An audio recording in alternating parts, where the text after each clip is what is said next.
तैयार हो तुम? तो पहले हम कॉन्सेप्ट डिस्कशन करेंगे और लगभग हमने कुछ डिवाइडेशन किया है। और देखा जाए तो हर टाइप में से ज्यादा सवाल बनते भी नहीं है, मतलब ऐसा नहीं कि हर टाइप में से सवाल बनता है, ये भी होता है। कुछ टाइप तो ऐसे है जिनमें पूरे 400 पूरे 800 900 सवालों में सिर्फ एक सवाल या दो बार ही पूछे, सिर्फ एक या दो बार सवाल पूछे, बाकी नहीं है। ठीक है, तो मैं आपको बता दूंगा कौन से सवालों की इंपॉर्टेंस ज्यादा है, किसकी क्या है, उस हिसाब से पॉइंट है। चलो ठीक है, पहले एसआई का रिवीजन करेंगे हम, कौन कौन से टाइप के सवालों में क्या है। थोड़ा सा कुछ नई चीजें भी आपको दिखेगी, अपडेट होगा, क्योंकि हम थोड़ा सा क्या फॉर्मूले पे डिपेंड रहते थे, क्योंकि देखो फ्रेशर होता है, मतलब आप ये बात भी जानते हो, समझते हो, पढ़ने का भी एक स्टेप होता है। मतलब हमारे पास जो फाउंडेशन बैच में जो स्टूडेंट आता है ना, वो एकदम जीरो से स्टार्टिंग करता है। अब ये जो चीजें आज हम समझा रहे हैं ना, वो उनको समझाना थोड़ा मुश्किल काम हो जाता है। तो एक दो स्टेप का पॉइंट हो गया, चलो उधर से बेस बन गया अपना। अब तुम्हें पता है सवाल आएगा तो मैं कर तो दूंगा, लेकिन इंपॉर्टेंट बात ये है कि वो 10 सेकंड पहले सवाल कैसे हो, टाइम कम में एक्सक्यूशन कैसे होता है, वो चीज इधर से हम सीख सकते हैं, समझ सकते हैं। तो एक एक चीज को आप समझते जाएगा, देखते जाएगा। चलो पहले ऐसा ही से हम शुरुआत कर रहे हैं, सिंपल सा फॉर्मेट है, बाकी कुछ नहीं है। तो बहुत आसान सा क्वेश्चन लिया बिल्कुल, इससे कि थोड़ा रिवीजन हो जाएगा जो भी है। तो पहला सिंपल इंटरेस्ट का हमारा कंसेप्ट फर्स्ट समझ लो। कंसेप्ट फर्स्ट में हम बेसिक चीजें बता रहे हैं, मतलब आपसे ब्याज पूछ ले, मूलधन पूछ ले, दर पूछ ले, समय पूछ ले, वही कंडीशन है। फर्स्ट क्वेश्चन है 8% वार्षिक दर से 21 माह में 6000 पे कितना साधारण ब्याज प्राप्त होगा।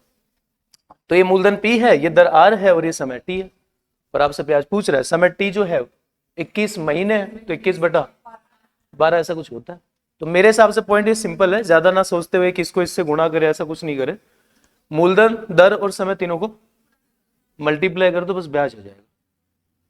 तो तुम्हें पता है 6000 का 8% निकालोगे तो 2 जीरो कम हो जाएगी, मतलब ऐसा शॉर्ट में लिख सकते हो 60 × 8/21/12 हो गया। अब यहां से इसको डिवाइडेशन कर सकते हो, कोई दिक्कत है नहीं। तो कहां से काटे बताओ, 8×6 = 48 होता है क्या, तो 12×4 = 48 हो जाएगा। और उसके बाद अगर आप डिवाइडेशन करेंगे तो 0 4 4 तो नहीं 8 होगा, 840 हो जाएगा। हाँ, तू पहली बार बैठा ना क्लास में भी, आज ही आया। तो ये भाई कह रहा है 7 का मल्टीपल देखते हैं। 7 का मल्टीपल देखना आसान काम है कि, पहला सवाल तो ये है। 9 का मल्टीपल देखना, 11 का मल्टीपल देखना, 4 का मल्टीपल देखना, 5 का मल्टीपल देखना, ये सिंपल होता है। 7 का मल्टीपल कैसे देखते हैं पता चल पहले।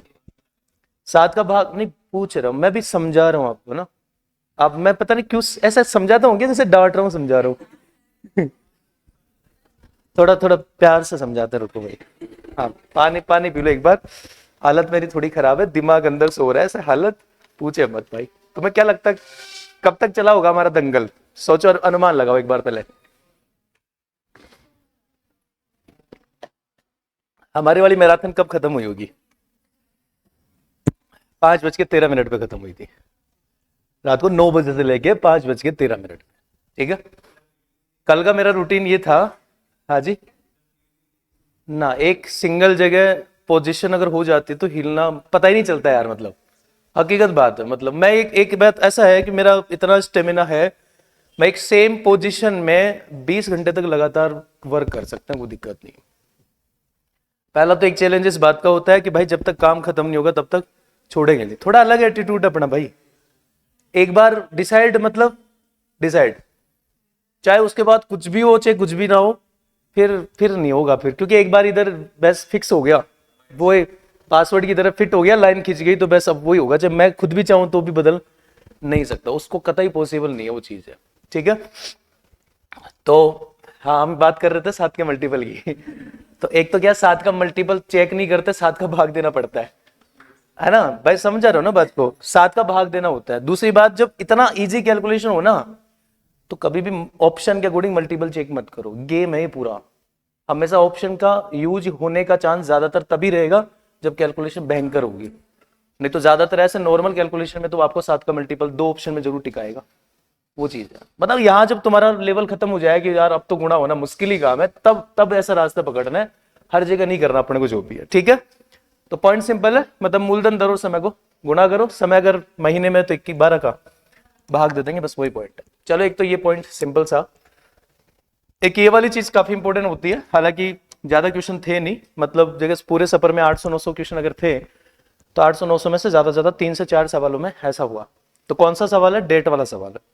तो अर्चना ने 24 जनवरी 2012 को एक बैंक से 8 से 3/4% वार्षिक साधन ब्याज पर 78,000 का ऋण लिया और उसे 18 जून 2012 को वापस चुका दिया, तो अर्चना द्वारा भुगतान की गई कुल राशि ज्ञात कीजिए।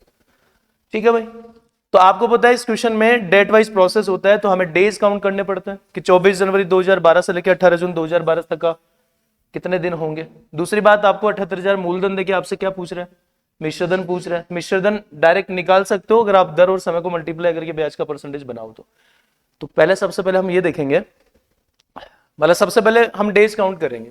तो डेज काउंट वाली प्रक्रिया में एक चीज आपको याद होगा, थोड़ा सा रिवीजन इसी बात का रखा है कि दोनों 24 जनवरी और 18 जून में से केवल एक ही डेट को काउंट करता है। तो चलो हम 24 जनवरी को छोड़ देते हैं, तो जनवरी में बचे 7 डेज, फरवरी में, मार्च, अप्रैल, मई और जून में 18 होंगे।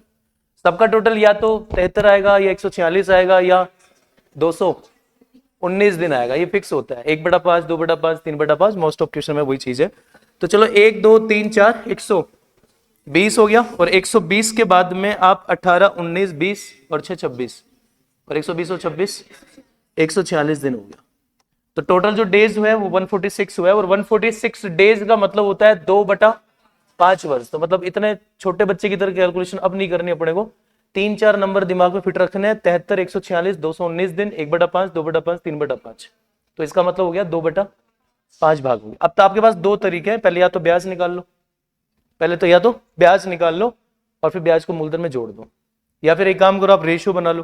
जैसे अगर आपको डायरेक्ट मिश्रधन निकालना है तो आप रेशियो निकाल सकते हैं दर और समय को मल्टीप्लाई करके, ठीक है, या फिर आप ब्याज निकाल लो, कोई दिक्कत नहीं है। तो 78,000 का 8 से 3/4% का 146 दिन का ब्याज निकालना है, तो ऐसा शॉर्ट में लिखते हैं 780, मतलब मूलधन की 2 जीरो हमेशा कम कर देनी है भाई, गुणा 8 चौक 32 और 3 35/4 हो गया, और गुणा समय कितना होगा 2/5 होगा, तो 5 चौके 20 होगा और 20 से 2 कट जाएगा। ठीक है, तो 35 को 78 से गुणा करने का मतलब है इसका आधा डबल कर लेंगे, तो इसका आधा कितना हुआ और इसका डबल। 70 को 39 से गुणा करना है तो 280 में 7 कम करेंगे, तो 280 में 7 कम किया तो 273, सही। तो कुल मिला के जो ब्याज होगा वो 2730 होगा, और इसमें अगर आप इसको जोड़ेंगे तो कितना हो जाएगा 80,730। 23 क्यों आ रहा है, कुछ गलती की क्या हमने?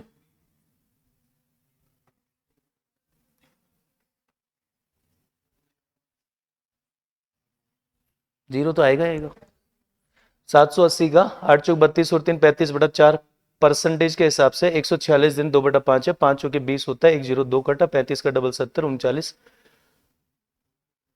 7 को 39 से गुणा करने के बजाय हम 40 से गुणा कर रहे हैं तो 7 ही ज्यादा होगा, तो 280 से 7 कम करेंगे तो 273 होगा, और एक जीरो लगेगा, तो ब्याज 2730 होगा, जिसको जोड़ेंगे तो 80,730 ही होगा।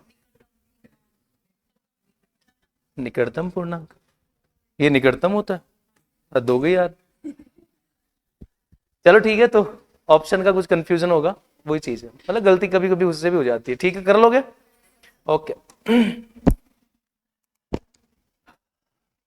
चलो अगला क्वेश्चन देखो क्या है। जब 2500 रुपए प्रति वर्ष साधन ब्याज की दर पर 8 वर्षों के लिए निवेश किए जाते हैं तो 3,725 की राशि प्राप्त होती है, तो प्रति वर्ष भुगतान किए जाने वाले साधन ब्याज की दर क्या? चलो भाई, अब आपसे दर पूछ रहा है, तो 2500 मूलधन था, 3725 मिश्रधन है, तो 1225, भाई दोनों का अंतर करेंगे और दोनों का अंतर 1225 ब्याज हो गया। अब मेरे पास मूलधन, ब्याज और समय है, और दर निकाल सकते हो, तो फॉर्मूला लगा सकते हो। तो 2500 का 25 इंटू आर इंटू 8 बराबर 1225, बस इसको सोल्व कर दो, आंसर आ जाए। ठीक है, तो क्या बोलते हो, 25 अंटे 200 होता है, और 200 का मतलब अगर आप इसमें पहले 2 का भाग देंगे तो कितना आएगा, ये आएगा, फिर और भाग देंगे तो 6.125 आएगा, तो मतलब बी ऑप्शन आपका राइट आंसर होगा। और क्या कर सकते हैं इसमें, तुम कैसे करते हो, ऐसे करते हो या कैसे करते हो? ऐसे ही करते हैं, और तो कैसे करोगे आप, है ना? ठीक है, मतलब ऐसे भी सोच सकते हो, सोचना चाहो तो, कि जैसा आपको ये बात पता है कि P गुणा R परसेंट गुणा T बराबर क्या है, ऐसा ही है। तो अगर आपको भाई तीनों का मल्टीप्लाई ऐसा ही होता है, मतलब वही तरीका जैसे खर्चा बराबर भाव इंटू खपत होता है, तो एक पैटर्न मैथ में यूज करते हैं हम। कि भाई खर्चा मतलब भाव इंटू खपत बराबर खर्चा होता है, तो अगर आपको खर्चा चाहिए तो भाव का भाग देंगे, भाव चाहिए तो खर्चे का भाग, मतलब खपत चाहिए तो भाव का भाग देंगे, भाव चाहिए तो खपत का भाग देंगे, ऐसे भी कह सकते हो करना चाहो तो। अगर आपको मूलधन चाहिए तो आप ब्याज में बाकी दो का भाग दे दो, मतलब कोई भी एक चीज चाहिए तो बाकी दो का भाग दे दो, ऐसा भी सोच सकते हो तुम। मतलब इन तीनों में से कोई भी एक चीज निकालना है तो जो ब्याज है ना, ब्याज में बाकी दो का भाग दे सकते हो। जैसे अगर आपको दर निकालना है तो आप एक काम करो, जो ब्याज है उसमें मूलधन इंटू समय का भाग दे दो। पर एक चीज हमेशा ध्यान रखिएगा, मूलधन की अगर 2 जीरो है तो 2 जीरो हटा देनी हमेशा, वो आर का परसेंटेज है ना, उस हिसाब से पॉइंट बनता रहेगा जो भी कैलकुलेशन।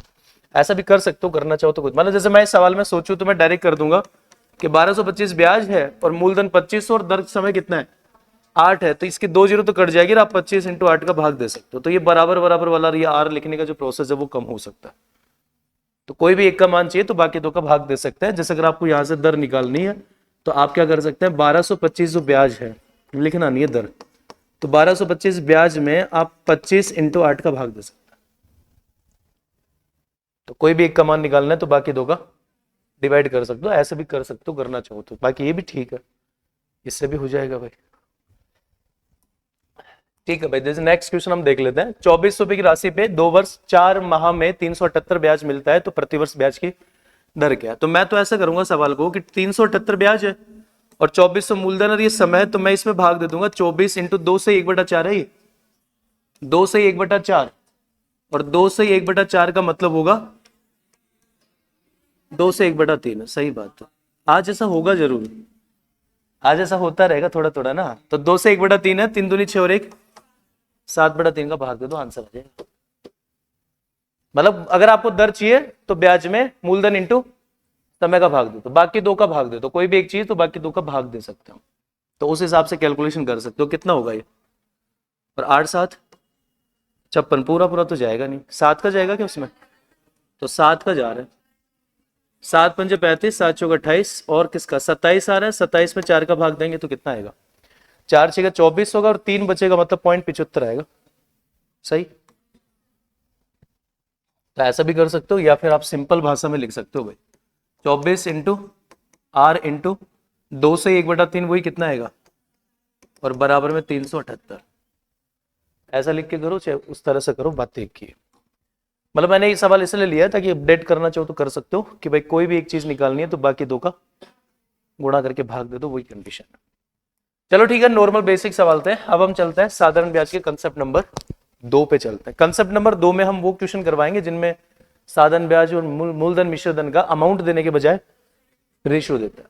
ठीक है भाई, यदि साधन ब्याज का पैसा उधार दिया गया, 12 वर्ष बाद साधन ब्याज धन का 3/5 हो गया, साधन ब्याज मिश्रधन का मूलधन मिश्रधन का ऐसा कुछ रेशियो देता है। और कई जगह ही बोलता है कि 2 गुना हो गया, 5 गुना हो गया, 13 गुना हो गया। एक वो सवाल जिसमें दर और समय का संख्यात मान बराबर है, बहुत ज्यादा सवाल है इसके, संख्यात मान बराबर के बजाय 2 गुना, 3 गुना, 4 गुना, 3.2 गुना भी सवाल में था, वो भी एक इंपॉर्टेंट पॉइंट है। इस कैटेगरी के सवालों को हम कंसेप्ट नंबर 2 बोल रहे हैं। तो साधारण ब्याज पर पैसा उधार दिया गया, 12 वर्षों बाद इसका साधारण ब्याज धन का 3/5 है। तो ये जो 3/5 है ये साधारण ब्याज, यानी 12 साल का टोटल साधारण ब्याज और जो मूलधन है उसका रेशियो है 3/5। आपसे ब्याज की दर पूछ रहा है, कैसे करोगे बताओ। फॉर्मूला भाई आप रेशियो के हिसाब से चलेंगे, मतलब आपको ये मिल गया कि मूलधन कितना है बस ऐसा ही कितना है और टी कितना है, पर आपसे आर पूछ रहा, तो यही तो लिखेंगे ना कि भाई 5 यूनिट मूलधन का R% के हिसाब से ये वाला। अब से ये नहीं करना, ठीक है, जहां ये लिखा मिल जाए ना वहां समझना कुछ नया है। एक चीज सोचो, मतलब बिना पेन पेपर चले 1 सेकंड में सवाल हो सकता है। आप मुझे बताओ साधारण ब्याज मूलधन का 3/5 है, तो इसको परसेंटेज में चेंज करो 60%। मतलब साधारण ब्याज जो है टोटल 12 साल का साधारण ब्याज 60% है, तो 1 साल का कितना होगा, 12 का भाग देंगे 5%। सही, तो ये तरीका, बहुत सारे सवाल हैं, इतने सारे सवाल हैं तो ऐसा लगा बढ़िया तरीका मतलब। लेकिन एक बात ध्यान रखिएगा, रेशियो हमेशा साधारण ब्याज, क्योंकि ब्याज हमेशा मूलधन का होता है। भाई जैसे ऐसा सवाल पूछो तुमसे कि 12% 12 साल समय है, 5% ब्याज की दर है, तो तुम बताओ 5% के हिसाब से 12 साल का टोटल ब्याज कितना हुआ, 60% हुआ, किसका, मूलधन का। तो आप सबसे पहले ये पता कर लो कि ये जो 3/5 है ये कितने परसेंटेज के बराबर है? इसका मतलब 12 साल का टोटल साधन ब्याज 60% है, तो आप इसमें 12 का भाग दे लीजिए, तो 60% में 12 का भाग देंगे तो प्रत्येक वर्ष का साधन ब्याज 5% होगा। और करके देखो, माइंड के मतलब पेन पेपर के बिना सवाल हो गए। ओके ठीक है। अब चलो जैसे इस तरह का सवाल मिलेगा तो एक और है, बहुत सारे सवाल है, मतलब बहुत ज्यादा।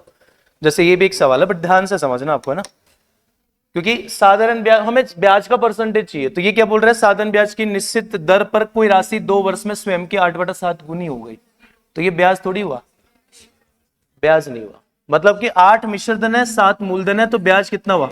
और 1/7 का मतलब होता है कि 2 से 14 से 2/7% है, और 2 साल का है तो इसमें 2 का भाग देंगे तो आधा हो जाएगा, 7 से 1/7%। ठीक है, ओके। आज चैप्टर ही चलेगा, मतलब नए क्वेश्चन कैलकुलेशन वाले बाद में होंगे। ये इस तरह की चीजें हम अपडेट करेंगे थोड़ी थोड़ी, जो भी चीजें।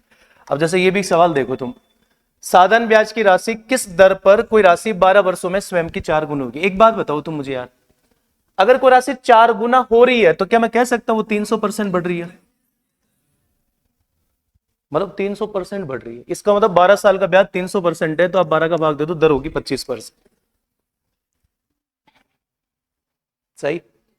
तो ये पॉइंट समझ में है? 4 गुना का मतलब समझते हो, मतलब 100 से 400, तो ब्याज कितना हुआ? 300। मतलब 300% बढ़ रही है, 12 साल में 300% बढ़ रही है। और साधारण ब्याज में आपको पता है हर साल इक्वली तो बढ़ती है, तो आप 12 का भाग देके पता कर सकते हो कि ब्याज की दर कितनी होगी, 25% होगी।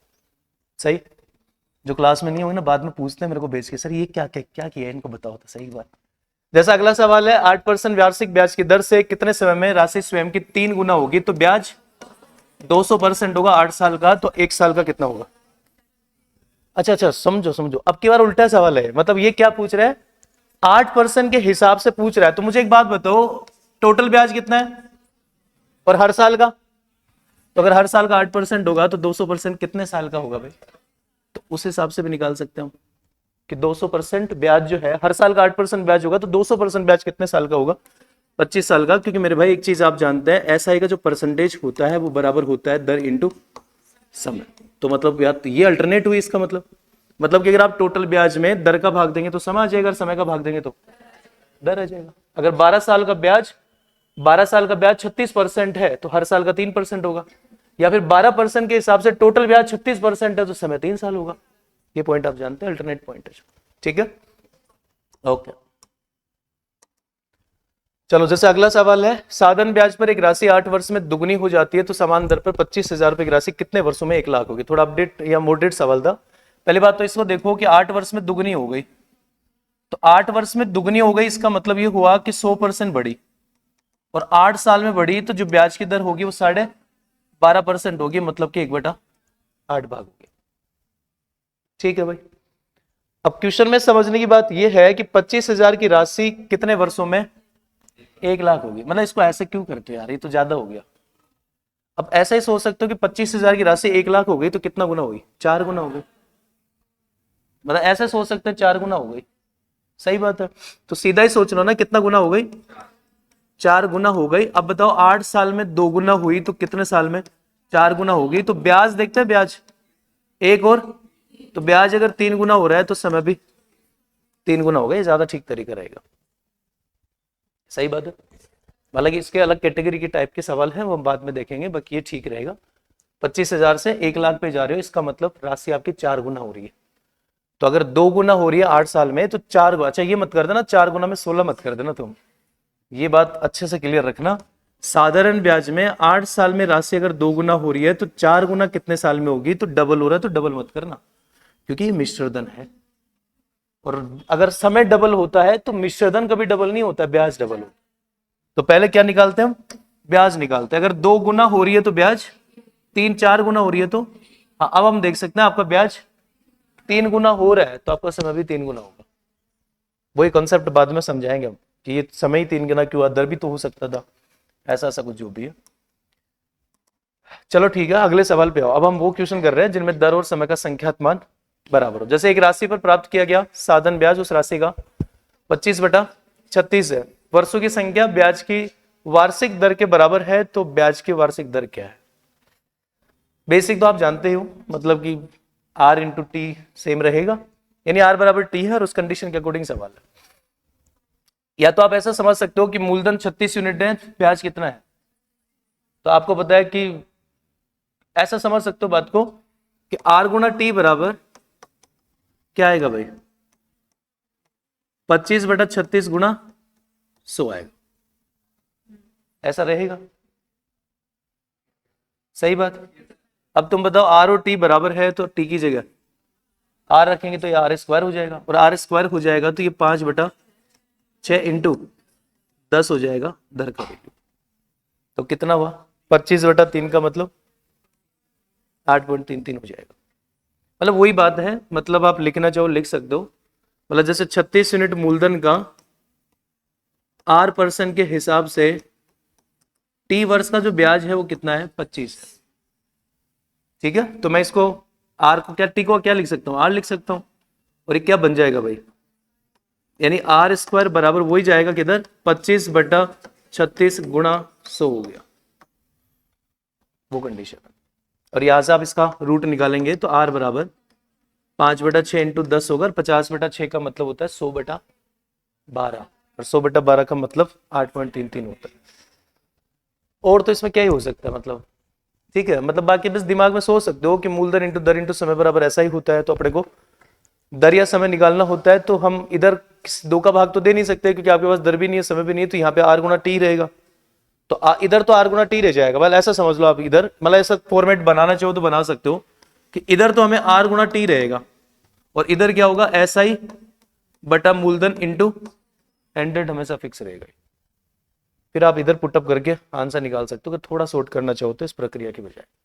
तो ऐसा तो याद रहता है कि तुम्हें, मतलब बात तो वही है, मतलब स्मार्ट तो धीरे धीरे बन ही जाओगे, उसमें क्या ही है।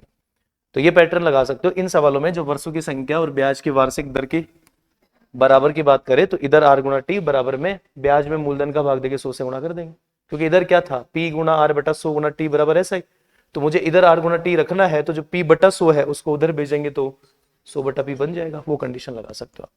तो इससे क्या गया, ये चीज तो डायरेक्ट मिल जाएगी आपको भाई, 25/36 तो डायरेक्ट मिल गया, ब्याज बटा मूलधन तो 25/36 इंटू तो हो गया। इससे थोड़ा जल्दी हो जाएगा सवाल, वो चीज कर सकते हो आप। ठीक है, चलो तो और देखते हैं, देखिए एक और सवाल। जैसा इसमें काफी सारे क्वेश्चन मिले मुझे, और अपन ने क्लास में शायद 1-2 ही क्वेश्चन किए थे, बट इसके बहुत ज्यादा क्वेश्चन है। बराबर वाला क्वेश्चन होता है, अब बराबर को अपडेट कर दिया, पहले बराबर ही होता था, पहले सिर्फ बराबर होता था, बराबर को अपडेट किया इसने, और इसने कई सारी चीजें अलग अलग बनाई है। जैसे एक क्वेश्चन आपको दिख रहा होगा, यहाँ पे क्वेश्चन ये है कि साधारण ब्याज की दर से एक आदमी ने वार्षिक साधारण ब्याज की निश्चित दर पर 32,400 का ऋण लिया। ब्याज की दर उन वर्षों की संख्या का 1/4 है जितने अवधि के लिए ऋण लिया गया था। यदि उसने ऋण की अवधि के अंत में 11,664 का ब्याज भुगतान किया तो ब्याज की दर क्या है। ये थोड़ा सा बढ़िया सवाल था, मतलब मैं अच्छे क्वेश्चन भी ले रहा हूँ कि भाई हमने ज्यादातर सवाल ऐसे ही देखा है जिनमें मूलधन और ब्याज का रेशियो होता है, ये वो है जिसमें अमाउंट है। तो मैं प्रक्रिया वो यूज करूंगा भाई, जब ये संख्यात्मक मान बराबर की बात करें दर समय का, तो मुझे इधर तो आर गुना टी रखना है, इधर ऊपर पहले ब्याज आएगा 11,664 और नीचे मूलधन, और गुणा किससे, हालांकि वैसे दिख रहा होगा ये स्क्वायर दिख रहे होंगे आपको, 100 से 100 तो कट गया, नीचे वाला 18 का स्क्वायर, ऊपर वाला 116 का स्क्वायर है, 108 का स्क्वायर। अब इसने एक बात बोली है, वर्षों की संख्या, ब्याज की दर उन वर्षों की संख्या का 1/4 है, तो इसका मतलब ब्याज की जो दर है वो वर्ष का 1/4 है, मतलब कि R बराबर T/4 है, ऐसा कह सकते हो। आराम से देख लो, ब्याज की दर उन वर्षों की संख्या का 1/4 है, यानी वर्षों की संख्या का 1/4 ब्याज की दर, यानी R बराबर T/4 है। तो तुम्हें अगर दर निकालना है तो हम T की जगह 4R रख सकते हैं, T की जगह 4R, अब की बार 4R होगा तो हम इस T की जगह 4R रख सकते हैं। ठीक है भाई, तो ये R का स्क्वायर हो जाएगा, और फिर R का जो वैल्यू होगा ऊपर 108 होगा, ये 4 नीचे आ जाएगा, और ये 18 इंटू 2 हो जाएगा, तो 18 दूनी 36, और 36 का कितना गुना, 3 गुना हो जाएगा। सही, ठीक है, तो इसमें तो इतना ही हो पाएगा। चलो जैसे ये वाला कर लेंगे भाई, ठीक है, मतलब ऐसे और भी सवाल थे, दुगुना तिगुना, एक और सवाल था 3.2 गुना, पर मैं यहाँ ज्यादा नहीं कर रहा था, फिर मैं इधर 2 सवाल दे दिए, फिर आगे के सफर में वहां भी आना चाहिए 1-2 सवाल, वहां 1-2 सवाल भी नहीं आएगा तो फिर भूल जाएगा ना, तो उसमें बीच बीच में 1-1, 2-2 सवाल और ऐड किया, तो वहां दोबारा आएगा तो हम देख पाएंगे कि ये चीज जो मैंने पढ़ी मुझे याद है या नहीं, वो कंडीशन है। चलो फिलहाल नेक्स्ट सवाल पे चलते हैं। अब हम चलते हैं कॉन्सेप्ट नंबर 3 पे आते हैं। ये थोड़ा सा नया कॉन्सेप्ट है आपके लिए, मतलब कि हमारी क्लास में 2 ही सवाल थे, बट एग्जाम में बहुत ज्यादा सवाल इसके पूछे जाते हैं।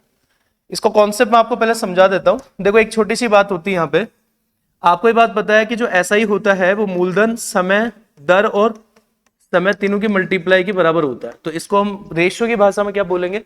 रेशियो की भाषा में बोलेंगे कि जो साधारण ब्याज होता है वो मूलधन, दर और समय सभी के गुणनफल का समानुपाती होता है। मूलधन, दर और समय सभी के गुणनफल के समानुपाती के बराबर है। इसका मतलब समानुपाती का मतलब होता है मूलधन बढ़ेगा तो ब्याज भी बढ़ेगा, दर बढ़ेगा तो ब्याज भी बढ़ेगा और समय बढ़ेगा तो ब्याज भी बढ़ेगा। तो एक छोटा सा कंसेप्ट आप ध्यान रखिएगा कि अगर कोई क्वेश्चन में हम वो क्वेश्चन कर रहे हैं, कॉन्सेप्ट नंबर 3 में हम वो क्वेश्चन कर रहे हैं जिनमें मूलधन, समय और दर में चेंजेस करता है, मूलधन को डबल कर दिया जाए, दर को 2 गुना कर दिया जाए, समय आधा कर दिया जाए, ऐसे वाले क्वेश्चन कर रहे हैं। तो एक छोटी सी बात आप ध्यान रखिएगा, मूलधन, दर या समय, इनमें से किसी भी चीज को अगर वो n गुना करता है, ठीक है, तो ध्यान रखिएगा जो ऐसा ही होगा वो भी n गुना ही होगा। सेम, अगर मूलधन डबल तो ब्याज भी डबल, अगर दर डबल तो ब्याज भी डबल, अगर समय कुछ भी गुना हो रहा है ब्याज भी उतना ही गुना होगा। ओके, ये कॉन्सेप्ट से हम सवाल करेंगे। तो एक बार देखो 4-5 सवाल हमने लिया और कम क्वेश्चन हमने किए थे, तो पैटर्न थोड़ा समझेगा कितना सिंपल तरीके हो पाएगा। लेकिन एक चीज ध्यान रखिएगा, मूलधन मतलब ब्याज ही n गुना होगा, मतलब मिश्रधन n गुना नहीं होगा। ऐसा नहीं कि मूलधन डबल हो गया तो मिश्रधन डबल हो गया ना भाई। जो चेंजेस मूलधन, दर, समय में होगा वो चेंजेस किस में होगा? ब्याज में। तो 12,000 की धनराशि लेता है जो साधारण ब्याज पर 2 वर्षों में 13,200 हो जाती है। यदि ब्याज की दर 2 गुना हो जाए तो यह धनराशि कितनी हो जाएगी? तो मुझे एक बात बताओ, 12,000 का मूलधन था और 2 साल बाद 13,200 हुआ, तो ब्याज कितना है बताओ? 1200। ब्याज कितना है? अब बताओ, अगर तुम क्या कर रहे हो, दर को 2 गुना कर रहे हो तो ब्याज भी तो इतना ध्यान रखो कि अगर दर को 2 गुना करोगे तो ब्याज डबल होके 2400 हो जाएगा और 12,000 की राशि अब 2400 बढ़ के 14,400 हो जाएगी। सिंपल वे में करना है, कोई दर वर निकालने की जरूरत नहीं है। सही, ठीक है। बट क्या चल रहा है? सही चल रहा है, नहीं चल रहा? मतलब बेसिक ज्यादा चल रहा है क्या? यही चलेगा बेटा। अगर तुम्हें लग रहा है कि गलत वलत आ गए तो तुम चौमो में घूम सकते हो, भी कोई दिक्कत वाली बात नहीं है। ठीक है, शादी भी बताए इस गढ़ में आज 2-3 करोड़ का खर्चा होने वाला है। बताओ यार, मतलब कहां से एमपी से लोग यहाँ शादी करने आते हैं। ऐसा अपने पास कब आएगा? बस इसी के इंतजार में लड़ रहे हम भी। आएगा आएगा साला। हम ना जिए लेकिन आने वाले तो जिएंगे। आपके पास तो है। इतने से क्या होता है? इतने से कुछ नहीं होता है बेटा, ठीक है। हाँ चलो छोड़ो तुम, मैं गलती बोल लिया, फ्लो चल रहा था एकदम बढ़िया, एकदम बढ़िया फ्लो चल रहा था। बीच में बात नहीं करनी, बीच में बाद में रोक के करेंगे बात। ये समझ में आया सबको? तो मतलब बिना पेन पेपर हो जाए सवाल भी। भाई ब्याज कितना है? 1200। अगर आप दर को 2 गुना करोगे तो ब्याज भी 1200 का डबल 2400 हो जाएगा और मूलधन 12,000 में 2400 जोड़ेंगे तो बिल्कुल भाई। और देखते हैं 2-4 सवाल। एक सरप्राइज वाला क्वेश्चन भी आपको मिलेगा बढ़िया सा इसमें।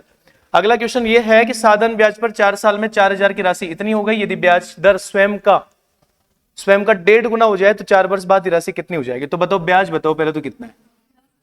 960। अब तुम बताओ क्या कर रहे हो, तुम दर को 1.5 गुना कर रहे हो तो ब्याज भी 1.5 गुना हो जाएगा। बताओ 96 का आधा 48, 15 का डबल 48 का 3 गुना 120, 24, 144, 1440 हो गया। सही बात। तो इसका मतलब पहले का ब्याज 960 था, दर को 1.5 गुना करोगे तो ब्याज भी 1.5 गुना होगा, तो अब ब्याज 1440 हो जाएगा और 4,000 में 1440 जोड़ेंगे तो 5440 होगा। ठीक है, और देखो क्या है। जैसे अगला सवाल है 8,500 साधारण ब्याज की एक निश्चित दर पे 6 वर्ष में 11,050 हो गया, यदि दर स्वयं की 1.8 गुना हो जाए और 5 वर्ष में उसी मूलधन पर होने वाला मिश्रधन क्या? अब थोड़ा नया पॉइंट है, समझेगा। देखो 8,500 का मूलधन 6 साल में इतना हो गया। अब बोल रहा है दर स्वयं की 1.8 गुनी हो जाए तो 5 वर्ष बाद उस मूलधन क्या होगा? तो एक तो दर 1.8 गुना हो रहा है और एक समय 6 साल से 5 साल भी हो रहा है। तो तुम कैसे करते हो? पहले या तो मेरे हिसाब से दर निकालोगे, सिंपल बात है, ठीक है। पहले ब्याज निकाले, सही बात है। पहले ब्याज निकालेंगे फिर दर निकालेंगे, यही ना भाई। आप पहले 8,500 से 11,050 हो रहा है तो कितना बढ़ रहा है? 2550 ब्याज हो गया। फिर 2550 का 6 का भाग देंगे, 1 साल का ब्याज आएगा। फिर 1 साल के ब्याज में 8500 वाले मूलधन का भाग देके 100 से गुणा करके दर निकालेंगे। फिर 1 साल का निकाल के फिर 1.5 करोगे। अच्छा चलो देखो मैं समझाता हूं आपको ना, देखो समझ जाओ एक बार। अब है ना, सिंपल चीजें हैं, थोड़ा सा समझना है। ये थोड़ा सा लिख देता हूं ताकि नोट्स में समझ में आए। हाँ जी, आप बताओ ब्याज कितना है, मैं कर लूं एक बार, ब्याज कितना है, क्योंकि हिंट तो मैं दे चुका हूं ना भाई, कॉन्सेप्ट तो मैं बता ही चुका हूं। ब्याज कितना है? 2550 ब्याज। अब दो चीजें चेंजेज हो रही है, एक तो दर 1.8 गुना हो रही है, और एक समय 6 साल से 5 साल हो रहा है, मतलब कि 5/6 भाग हो रहा है समय का। तो इसका मतलब दर 1.8 गुना हो रही है तो ब्याज भी, और समय 5/6 भाग हो रहा है तो ब्याज भी 5/6 भाग होगा। इसको कर दो, आंसर आ जाएगा ब्याज का। सिंपल। तो बताओ क्या होगा, कैलकुलेशन करेंगे तो ये 0, 36 18, 5 3 15, और 15 से गुणा करोगे तो 3000, तो 1 15 पेन 75, 750 एक होगा, 3750, और 15 पेन 75 और जोड़ दो, 750 में 75 जोड़ो 825, तो 3825 टोटल ब्याज होगा, अगर कैलकुलेशन अपनी सही हो तो 8 और 3, अब आप क्या करेंगे, मूलधन में इसको जोड़ देंगे, तो 8 और 3 11, और 8 और 5 13, तो 11 और 12 12325 आंसर हो जाएगा। इस तरह से कर सकते हो सवाल में जो भी पॉइंट है। उम्मीद है थोड़ा सा अच्छा लगा होगा, मतलब कॉन्सेप्ट लगाओ कि भाई अगर आप दर को 1.8 गुना कर रहे हो तो आपका ब्याज भी 1.8 गुना होगा। समय कितना हो रहा है, 5/6 भाग हो रहा है, भाई समय 5/6 भाग हो रहा है तो आपका ब्याज भी 5/6 भाग हो जाएगा, वो कंडीशन है। बताओ ये लेट काहे के लिए आते हैं? ठीक है, अच्छा एक और सवाल देखो। अगला क्वेश्चन ये है कि यदि 72 रुपए की राशि पर 3 वर्षों में प्राप्त मिश्र धन 104.4 है, तो 120 रुपए की राशि पर समान प्रतिशत वार्षिक दर से 5 वर्षों का मिश्र धन कितना होगा? तो देखो ये अलग सवाल था, बट मुझे लगा इसमें भी कंसेप्ट लग सकता है, क्योंकि मैं देख पा रहा हूं कि 72 वाला जो मूलधन था उसका मिश्र धन 104.4 है, इसका मतलब 2804, 32.4 ब्याज है। अब एक तो मूलधन 72 के बजाय 120 हो गया, और एक आप समय 3 के बजाय, तो मैं ऐसा कह सकता हूं कि आपका मूलधन जो था वो 72 के बजाय 120 हो गया, तो कितना गुना हो गया, 120/72, यानी हम ऐसा देख लेंगे 120/72 का मतलब हो गया 5 यानी आपका मूलधन 5/3 गुना हो गया, तो आपका ब्याज भी 5/3 गुना होगा। और आप बताओ समय पहले 3 साल था, 5 साल हो गया, तो समय भी 5/3 भाग हो गया, तो फिर ब्याज भी 5/3 भाग, डायरेक्ट कर सकते हैं। तो यहां से अगर आप कैलकुलेशन करेंगे तो 3 तिया और 9 का भाग अगर इसमें देंगे तो 9 30 27 पॉइंट लगेगा, और 9 6 54, 36 को 5 से गुणा करेंगे तो 1.8, और 1.8 को 5 से गुणा करेंगे तो 90 आ जाएगा। इसका मतलब 90 ब्याज आएगा, और मूलधन कितना है 120 है, 90 जुड़ेगा तो 210 हो जाएगा। सही। तो ये इसी कैटेगरी के सवाल समझ लो कि भाई 72 से 120 मूलधन हो गया, तो ये देख लो मूलधन कितना गुना हो गया, 120/72 का मतलब 6/5/3 गुना हो गया। तो अगर आपका मूलधन 5/3 गुना हो गया तो जो पहले वाला ब्याज था वो भी 5/3 गुना हो जाएगा। फिर समय कितना हो गया, 3 साल से 5 साल हो गया, तो समय भी तो 5/3 हो गया, और समय अगर 5/3 गुना हो गया तो ब्याज भी 5/3 गुना हो गया। ऐसे करके थोड़ा डायरेक्ट ब्याज आ जाएगा।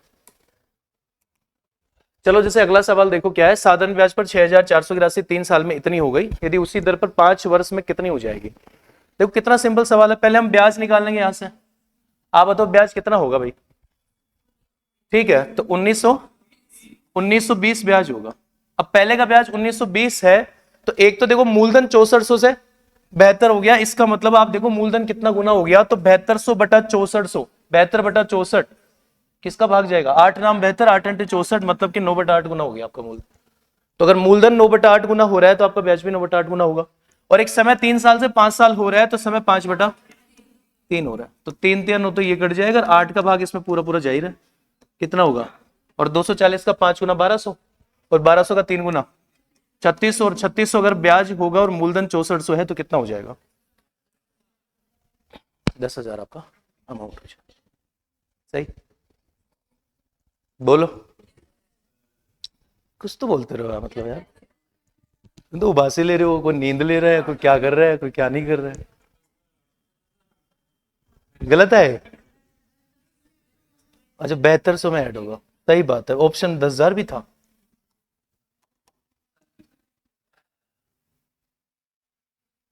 ठीक है भाई, 7200 में ऐड होगा, तो बताए 7200 में ऐड करेंगे तो कितना होगा, 10,800 होगा। सही बात है भाई, तुम ये छोटी छोटी बातें देखते रहना तुम, बस मेरा काम कंसेप्ट बताना है। हाँ जी भाई ठीक है, एक और सवाल लास्ट हो रहा है, मतलब बहुत सारे क्वेश्चन ऐसे मिले तो उनमें हम कॉन्सेप्ट लगा सकते हैं। 8,400 रुपए की धनराशि 8.75% वार्षिक साधारण ब्याज दर पर एक निश्चित अवधि में 11,046 हो जाती है, तो समान ब्याज दर समान अवधि के लिए 10,800 की राशि का साधारण ब्याज क्या होगा। तो देखो कितना अच्छा सवाल है, इसकी जरूरत ही नहीं पड़ेगी, इसकी जरूरत ही नहीं पड़ेगी, दर और समय की जरूरत ही नहीं है, क्योंकि समान ब्याज दर समान अवधि का मतलब है दर समय में चेंजेस नहीं हुआ। बस आप ये देख लो कि आपका मूलधन कितना गुना हो गया, जितना गुना मूलधन होगा आपका ब्याज भी उतना गुना होगा।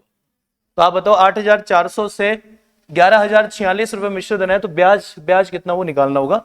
थोड़ा लिख देते हैं हम एक बार, 8,400 से 11,046 मिश्र धन है तो कितना ब्याज है भाई, 2,646 ब्याज।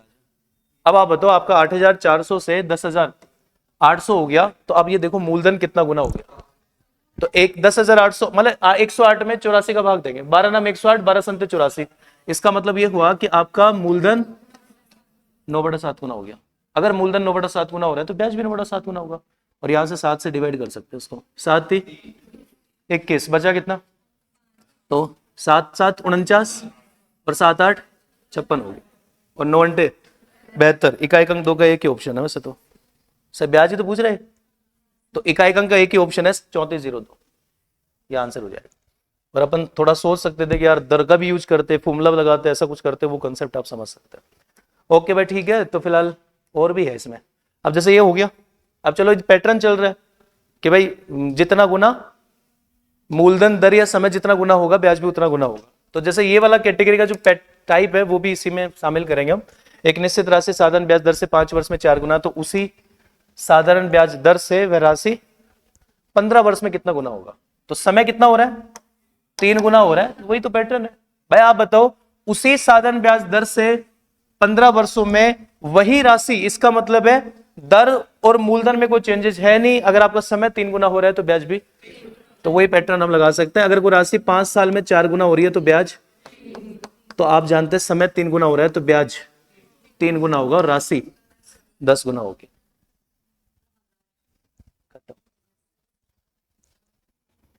ठीक है, चलो अब उल्टा सवाल भी हो सकता है भाई। अब जैसे पैटर्न समझ लो एक बार, गणित को समझ लो कैसे बनी है मैथ जो भी यहाँ पे। अब वो सीधा सवाल था कि समय 3 गुना हो गया तो ब्याज 3 गुना हो गया।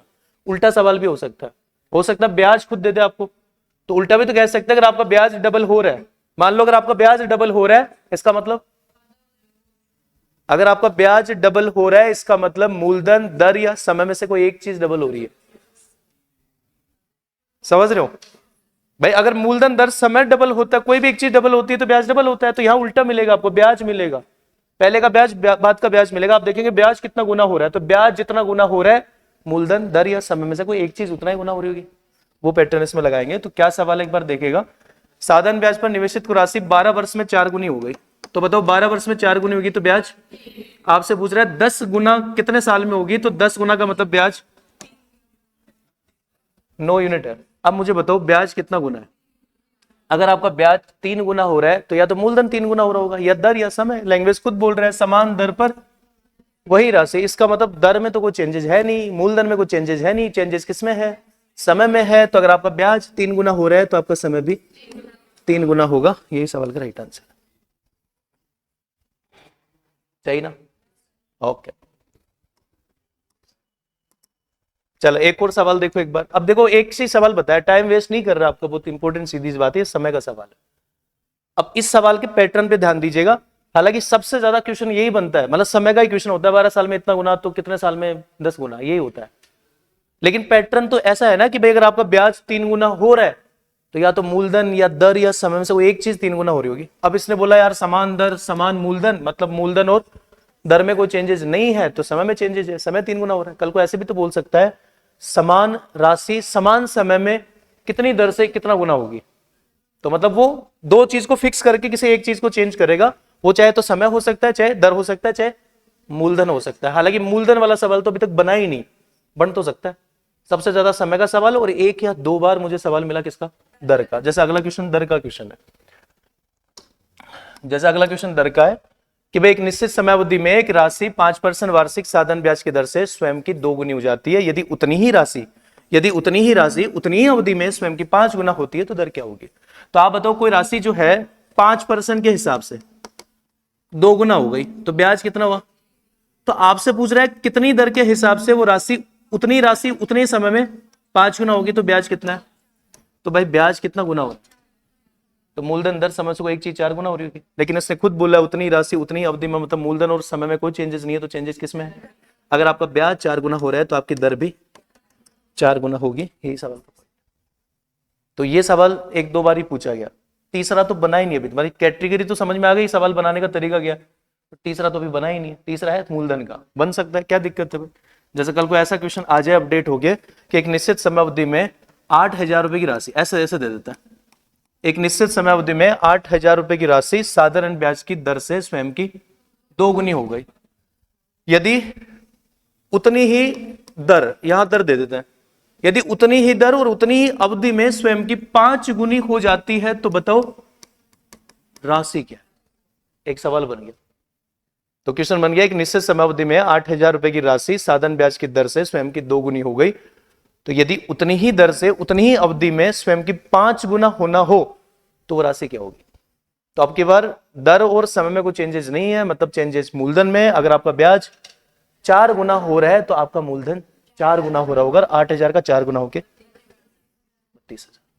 ये पैटर्न हो गया सवाल का जो भी है। बहुत समझ में आई, बढ़िया, अभी तक आया नहीं, आना चाहिए जल्दी। ईमेल करेंगे हम टीचर्स वालों को कि एक सवाल तुम भूल ही गए तुम यार, मतलब, है ना। चलो अगला क्वेश्चन देखो एक बार क्या है। अब वो टाइप समझा दिया मैंने। 1,50,000 की जमा राशि पर आर को एक वर्ष में साधन ब्याज के रूप में 2,000 रुपए मिलते हैं, तो बताइए 4,500 का ब्याज प्राप्त करने। हालांकि वो तो नहीं पूछा बट ये पूछ लिया, वही तो है सवाल ये। वो गुना में नहीं पूछा लेकिन है तो सही सवाल। 1,50,000 की राशि पे 2,000 ब्याज है, तो अगर मुझे 4,500 का ब्याज चाहिए, मतलब आप भाई कितना 4500 बटा 2,000 करोगे तो 45 बटा 20 का मतलब है 9 बटा 4 गुना। अगर आपको 9 बटा 4 गुना ब्याज चाहिए तो आपकी राशि भी 9 बटा 4 गुना ही तो, मतलब 2.5 गुना। समझ रहे हो, मतलब मेरे को ब्याज 2.5 गुना चाहिए, तो फिर अगर ब्याज 2.5 गुना चाहिए तो राशि भी, पूछ तो लिया सवाल। 2 पॉइंट, हाँ 2.25 रहे, 9 बटा 4 सही था ना, 9 बटा 4 सही था, वो कंडीशन है। ओके भाई, तो सिंपल सी बात है, मतलब कि 2,000 के बजाय मुझे 4500 ब्याज चाहिए, मतलब आपको ब्याज कितना गुना चाहिए, 9 बटा 4 गुना चाहिए। तो अगर आपका ब्याज 9 बटा 4 गुना हो रहा है तो मूलधन दर या समय में से कोई एक चीज 9 बटा 4 गुना हो रही होगी। और इस सवाल में आप जानते हैं बाकी चीज क्या है, सेम है, ओनली क्या चेंजेज है, मूलधन चेंजेज है। तो आप मूलधन का यानी 1,50,000 का 9 बटा 4 गुना कर दो, सही बात। तो इसका मतलब पहले वाला जो अमाउंट था वो 1,50,000 था, और 2,000 के बजाय 4500 ब्याज चाहिए, तो 4500 बटा 2,000 का मतलब 9 बटा 4। बताओ ये समझ जाएगा, मतलब कि 4500 बटा 2,000 का मतलब हो गया आपका ब्याज 9 बटा 4 गुना हो रहा है। तो अगर आपको 9 बटा 4 गुना ब्याज चाहिए तो आपका अमाउंट भी 9 बटा 4 गुना होना चाहिए, तो आप इसका 9 बटा 4 गुना कर सकते हैं। तो जब आप 9 बटा 4 गुना करेंगे तो इधर वाला 4 का भाग इसमें जाएगा 25 बार, और 25 को जब 15 से गुणा करेंगे तो 375 होगा, और आगे 2 जीरो लगेगा। इसको 9 से गुणा करेंगे तो 9 पंजे 45, 4 9 से 63 और 4, हाँ बढ़िया, ठीक है चल रहा है पूरा। फिर 9 30 27 और 6 33, क्या लगता है यही है, लगा दूं।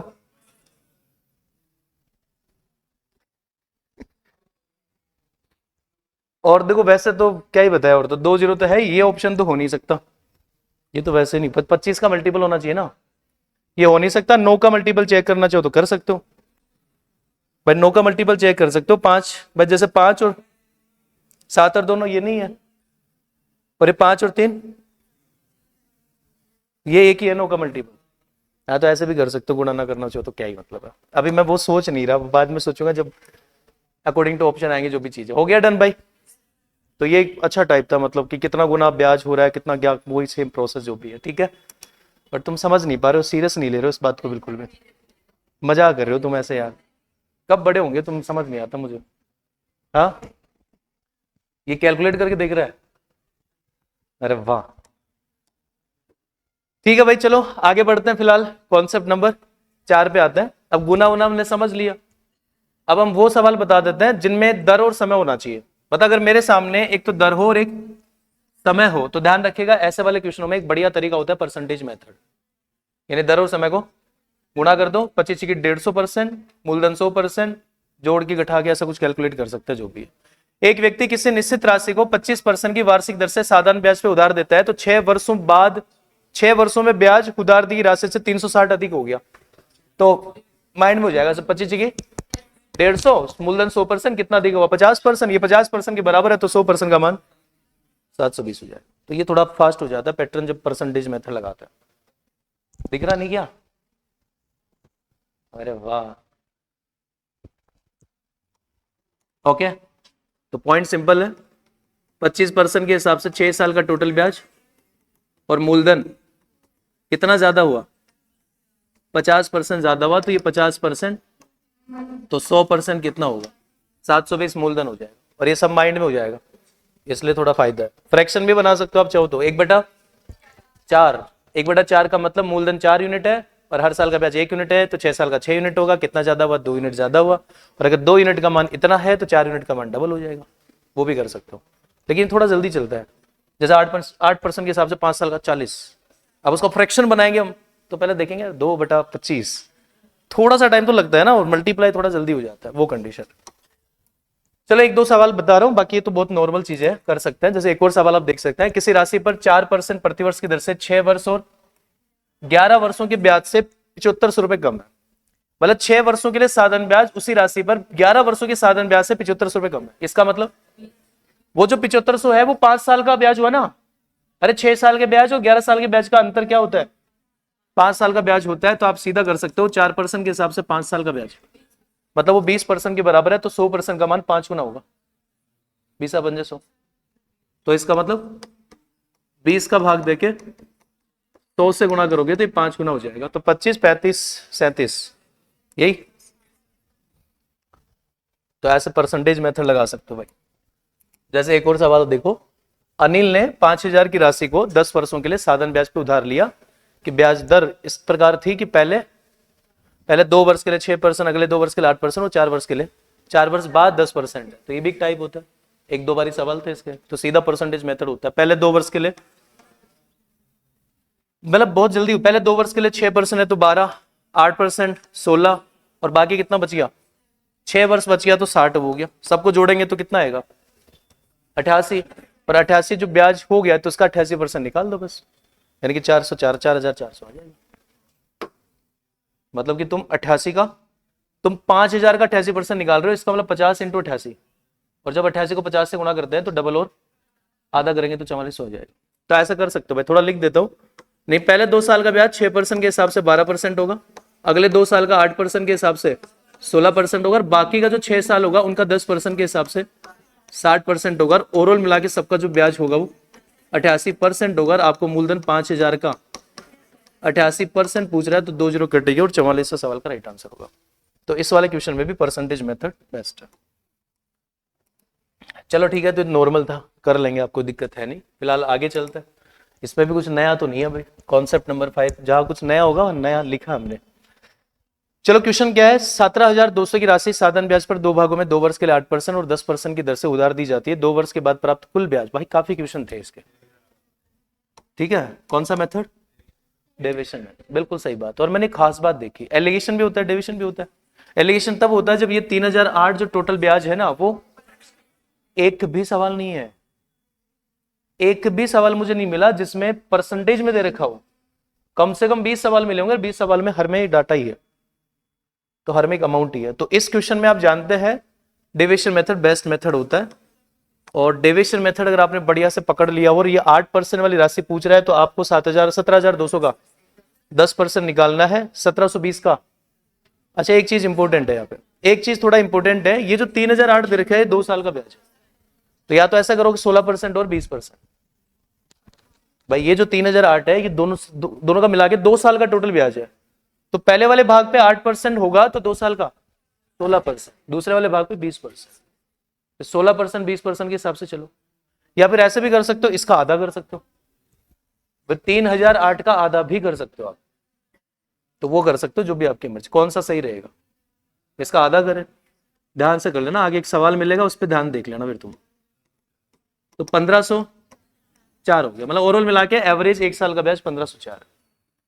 अब तुम डेविएशन मेथड लगाओगे, 8% वाली राशि पूछ रहा है तो यहाँ चेंज होना चाहिए, मतलब ये 10 होना चाहिए, तो ओवरऑल 10 होगा। इसका 17,200 का 10% निकालोगे तो 1720 आएगा। अंतर बताओ कितना है, 216 का अंतर है। तो ये जो 216 का अंतर आ रहा है ये 2% के बराबर, 8 और 10 का अंतर 2%, तो 1% का मान 1% का मान 108 होगा, तो 100% का मान 10,800 होगा, 10820।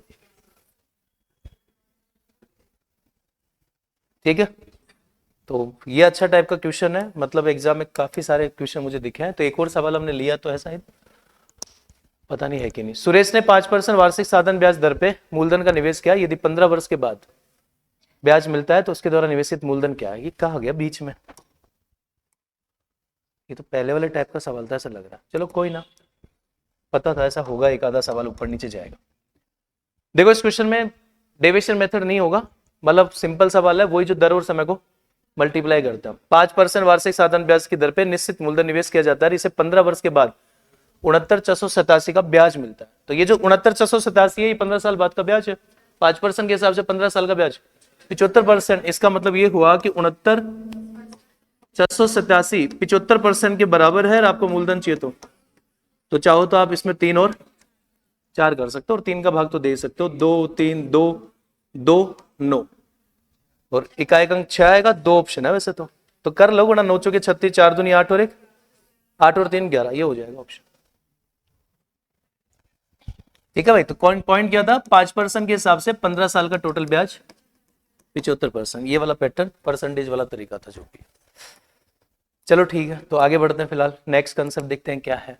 तो अगला कंसेप्ट वही सिंपल, 2 अलग अलग मिश्रधन दे रखे हो साधन ब्याज में, 4 साल का और 7 साल बाद का, तो दोनों का अंतर करेंगे, वो 3 साल का ब्याज होगा, उसमें 3 का भाग देंगे, 1 साल का ब्याज आएगा, उसको 4 से गुणा करेंगे, 4 साल का ब्याज आएगा, 6,000 में से उसको घटा देंगे तो मूलधन आ जाएगा, मूलधन आ जाएगा तो फिर दर भी आ जाएगी। ये पैटर्न होता है इसमें। ओके, तो क्या करेंगे, अंतर वैसे लिख देते हैं डायरेक्ट, अंतर करेंगे भाई सबसे पहले। कितना अंतर है, और ये 750 3 साल हुआ, 3 साल का ब्याज है, तो 1 साल का तो 4 साल का, और 1000 ब्याज हो गया, तो इसमें से 1000 घटा दो, 5000 मूलधन हो गया। तो 5000 मूलधन, और दर भी पूछता है बहुत बार। अब दर निकालना है तो 1 साल का ब्याज कितना है, और ये 1 साल का ब्याज मूलधन 5000 का कितना परसेंटेज, ऐसा ऐसा करते हैं इसको। ठीक है भाई, आंसर कितना होगा, 5% होगा। तो ये तो नॉर्मल पॉइंट है, कर लेंगे आप, कोई दिक्कत नहीं। तो एक ही सवाल लिया इसका, देख लो तभी, मैं जानता हूँ आपको क्या क्या आता है। अगला क्वेश्चन पे आ जाते हैं। तो अगला क्या है, यदि ए द्वारा साधन ब्याज पर वार्षिक 10% की दर से 3 वर्षों के लिए ₹9100 का निवेश करके प्राप्त की गई धनराशि, और बी द्वारा साधन ब्याज पर वार्षिक 8% की दर से 5 वर्षों के लिए निश्चित राशि पर निवेश करने के बाद प्राप्त राशि के, हाँ ये फोकस वाली बात है। मतलब ये वो सवाल है जो बराबर वाला होता है, मतलब किसी अमाउंट को 2 भागों में डिवाइड करता है और उनको फिर निवेश किया जाता है, और आखिरी में जाके उनका ब्याज या मिश्रधन बराबर होता है। तो ऐसे वाले क्वेश्चन में इक्वल मेथड लगाते हैं भाई हम। अब ये थोड़ा अच्छा लगा मुझे सवाल, यानी ज्यादातर क्वेश्चन क्या होता है, किसी एक अमाउंट को 2 भागों में डिवाइड किया जाता है, कि भाई एक अमाउंट होता है उसको 2 भागों में बांटता है, पहले भाग को 8% के हिसाब से 5 साल के लिए, दूसरे भाग को 4% के हिसाब से 9 साल के लिए उधार दिया जाता है, और समय के अंत में इनका ब्याज बराबर या मिश्रधन बराबर होता है, ऐसा पॉइंट होता है। इक्वल मेथड बेस्ट है, थोड़ा लैंग्वेज अच्छा है। ए द्वारा साधन ब्याज पे 10% वार्षिक दर से 3 वर्ष के लिए 9100 का निवेश किया गया है। इसका मतलब ए वाला मूलधन है 9100, यानी यहां से इक्वल मेथड लगाओगे तो क्या आएगा, ए और बी का मूलधन का जो मूलधन वो निवेश कर रहे हैं उनका रेशियो आएगा। तो एक तो टोटल होता है तो टोटल कर लेते हैं, आपकी बार एक का अमाउंट आपके पास। ठीक है भाई, तो 10% के हिसाब से 3 साल का 30%, और बी द्वारा 8% के हिसाब से 5 साल का 40%, और क्या बराबर है, ब्याज या मिश्रधन, मिश्रधन। तो ध्यान रखिएगा, ए का ब्याज 10% के हिसाब से 3 साल का 30% है, तो मिश्रधन 130%, और बी का मिश्रधन 140%, ये बराबर होगा। और यहां से हम ए और बी का रेशियो कह सकते हैं। हाँ, मैं पहली बार सवाल किया तो मैं सोचा यार गलत हो गया मेरे से, ये मुझे लग रहा है 91 13 7 91 होता है ना, तो मुझे लगा यार 13 उधर आना चाहिए, लेकिन आ नहीं रहा, लेकिन आप जानते ही सही है जो भी है। ठीक है, तो चलो ए का जो अमाउंट है वो 13 यूनिट है, बी का अमाउंट 14 13 यूनिट है, तो ये 9100 किसके बराबर है, तो आप इसमें 14 का भाग देके 13 से मल्टीप्लाई करेंगे तो ये किसका अमाउंट आ गया, और बी के अमाउंट का क्या पूछ रहा है, 90%, मतलब 9/10। तो डिवाइड कर लो भाई आप, किधर से डिवाइड हो रहा है देखिए, 7 से घट रहा है यानी 14 से भी कटेगा। ठीक है, तो 7 एकम 7, 7 21 और ये 65 हो गया। ऐसा एक साथ लिख लेते, 65 बार कट गया भाई, ताकि पता ना चले कि कैलकुलेशन छोटी छोटी करते हैं।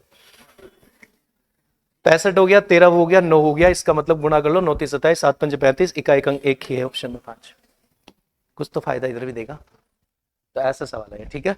तो एक और क्वेश्चन है ऐसा, काफी है इसके भी क्वेश्चन, ज्यादा तो नहीं है, काफी तो क्या है, मतलब 5 7 10 क्वेश्चन मिले, ज्यादा नहीं थे।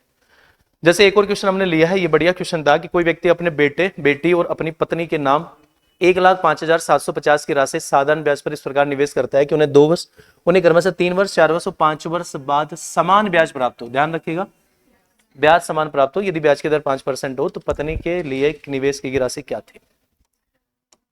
मेरे हिसाब से 15%, 20%, 25%, बीच में बराबर होगा। देखो मैं तो जब सवाल किया तो मेरे दिमाग में एक आइडिया आया कि तुम 5 को 3 से गुणा करोगे, 5 को 4 से गुणा करोगे, 5 को 5 से गुणा करोगे, बीच में बराबर लगाओगे तो वो जो 5 दर है वो तो कट ही जाएगी ना, कट जाएगी। फिर ये जो 3 4 5 होगा वो गुणा में है, तो 3 4 5 का एलसीएम, ये कौन सा टाइप है याद है तुम्हें, बराबर वाला।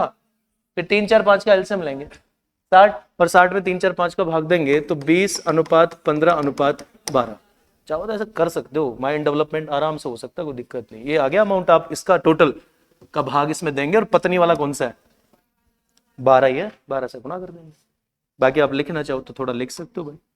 यानी ये ऐसा चलेगा कि जो बेटी है, डॉटर है, उसको 5% के हिसाब से 3 साल का, ठीक है भाई, बेटा है भाई, तो जो बेटा होगा उसको 5% के हिसाब से 3 साल का 15%, जो बेटी है उसको 20%, और जो वाइफ है उसको 25%। बहुत प्यार करता था ये वाइफ से,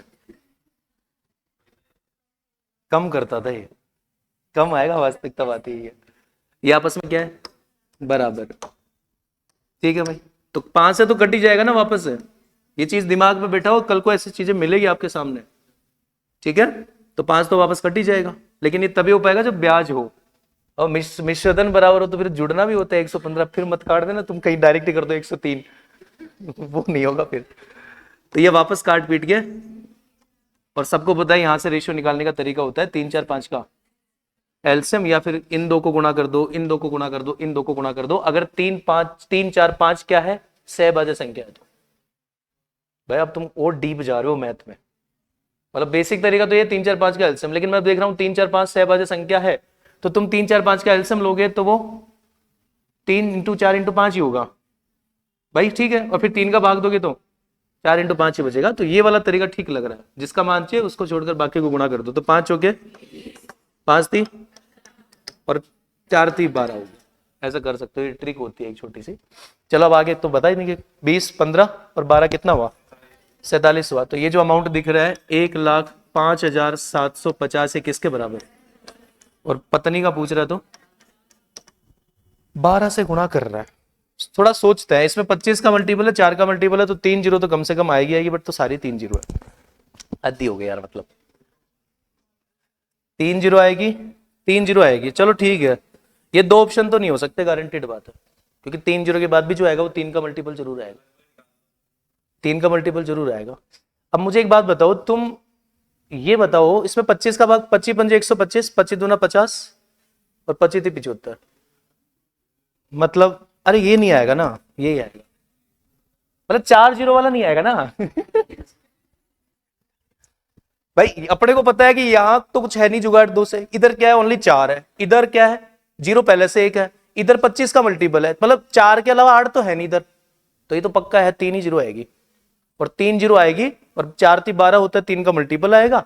तो ये 2 ऑप्शन हो नहीं सकते, इसमें 4 जीरो ऑप्शन हो नहीं सकता, ये राइट आंसर होगा। इस बैच में और कुछ ना सीखे ना सीखे, यही तो सीखा हमने, यही तो सीखा हमने, नई चीज सीखी है भाई, जो दुनिया से एकदम अलग बनाएगी अपने को धीरे धीरे। चलो ठीक है, हो गया नहीं, बराबर वाला टाइप आप देख लेना। चलो आगे बढ़ते हैं। फिलहाल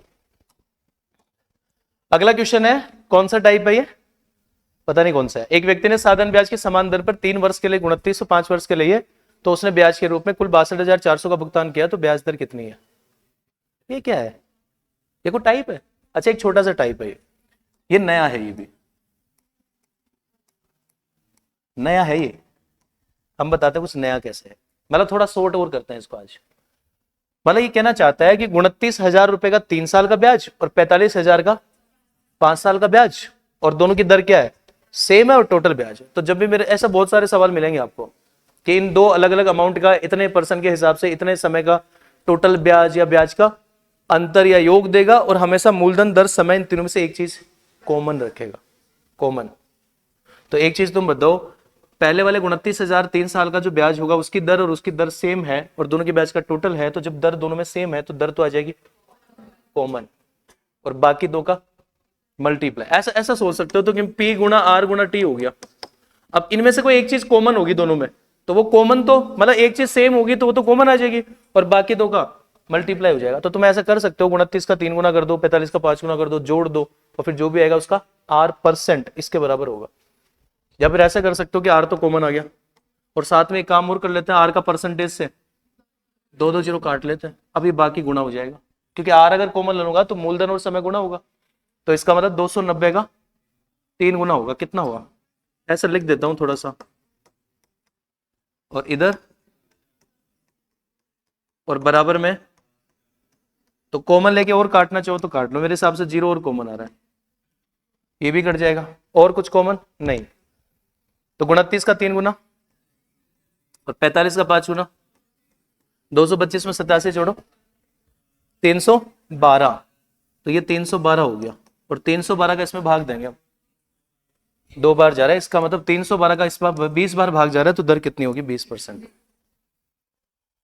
मतलब ठीक है, नॉर्मल वही बात है, बस थोड़ा जल्दी सोच सकते हो कि यार दर सेम है तो दर तो कॉमन आ जाएगी, दर का परसेंटेज हटेगा 100 आएगा, तो मूलधन की 2 जीरो वैसे कट जाएगी, और बाद में हम कॉमन लेके और काट सकते हैं, वो चीज और समझ सकते हैं। मतलब ये ठीक बात भी नहीं है कि 290 को 3 से गुणा कर दो, क्योंकि 0 और कट जाएगा तो वो फायदा दे जाएगा जो भी।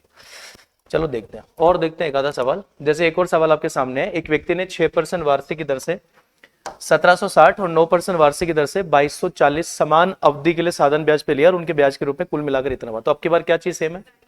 टाइम सेम है। तो भाई इसका और इसका ब्याज, मतलब इसका मूलधन इंटू दर इंटू समय, और उसका मूलधन इंटू दर इंटू समय, टोटल 1536 के बराबर है, और टाइम तो आ जाएगा कॉमन, और यहाँ पे 1760 इंटू 6% है, मतलब 1 जीरो और होती तो ठीक होता। क्या करे बताओ, दिमाग में रख लेना तुम। और 9% इंटू 224, इसके नीचे भी, इसके नीचे भी, तो बराबर में 1536 है, उसके जीरो लगा देंगे हम। सही, क्या कॉमन आ रहा है? गुणा ही करना पड़ेगा, कॉमन आएगा कुछ? कॉमन लो, कॉमन 3 कॉमन आ रहा है, 6 कॉमन आ रहा है, तो 6 कॉमन ले लो एक बार पहले। तो इधर 6 का भाग जा रहा है क्या? तो 3 तिया तो नहीं हो जाएगा, और ये 112 हो जाएगा, 6 ऐसे कॉमन होगा, ठीक है। और इसमें 6 का भाग 2, सही, 6 दूनी 12, 6 पंजे 30, 6 6 36, 0 हो गया। और क्या कॉमन आ रहा है? 4 भी कॉमन आ रहा है, तो ये कितना होगा? और ये 4 दूनी 8, 4 अंटे 32, और इसमें 4 का भाग देंगे तो 600, और 4 कॉमन आ रहा है, अब कुछ कॉमन नहीं आ रहा, तो 7 21 और 10, 7 21 है ना, ये 21 और 11, और 32 का भाग 5 बार जाएगा उसमें। भाई इन सबका टोटल 32 हो रहा है, और 32 का भाग इसमें दोगे तो कितनी बार? तो दर का मान 5 होगा ऐसा, हाँ, समय का मान 5 होगा। सही है, ठीक है, तो ऐसा कर सकते हो। और देखते हैं एक आधा सवाल। भले ये वो सवाल है इस कॉन्सेप्ट में जिनमें दो अलग अलग मूलधन का दर और समय से ब्याज का योग और ब्याज का अंतर देता है, एक चीज हमेशा कॉमन होती है। जैसा अगला सवाल देखो क्या है, एक व्यक्ति ने 3 साल के लिए 500, 5 साल के लिए 650 और 7 साल के लिए 1250 का जमा किया, और उसे कुल मिलाकर 1620 का साधारण ब्याज प्राप्त हो, तो ब्याज की दर क्या? तो अब की बार 3 अमाउंट है, और तीनों अमाउंट में दर सेम है, तो पी गुना आर गुना टी सबका ब्याज होगा, आर कॉमन आ जाएगा, और बाकी जो मूलधन और समय है वो मल्टीप्लाई हो जाएगा, टोटल 1620 के बराबर हो जाएगा। तो देखो आर तो आ गया कॉमन, सही। 500 इंटू 3 चाहो तो क्या कर सकते हो, 1500 कर लो या 150 भी कर सकते हो, क्योंकि आर में तो 2 जीरो होती है। सही है, तो भाई एक तो इन सबकी जीरो तो हमने कॉमन ले ली वैसे ही,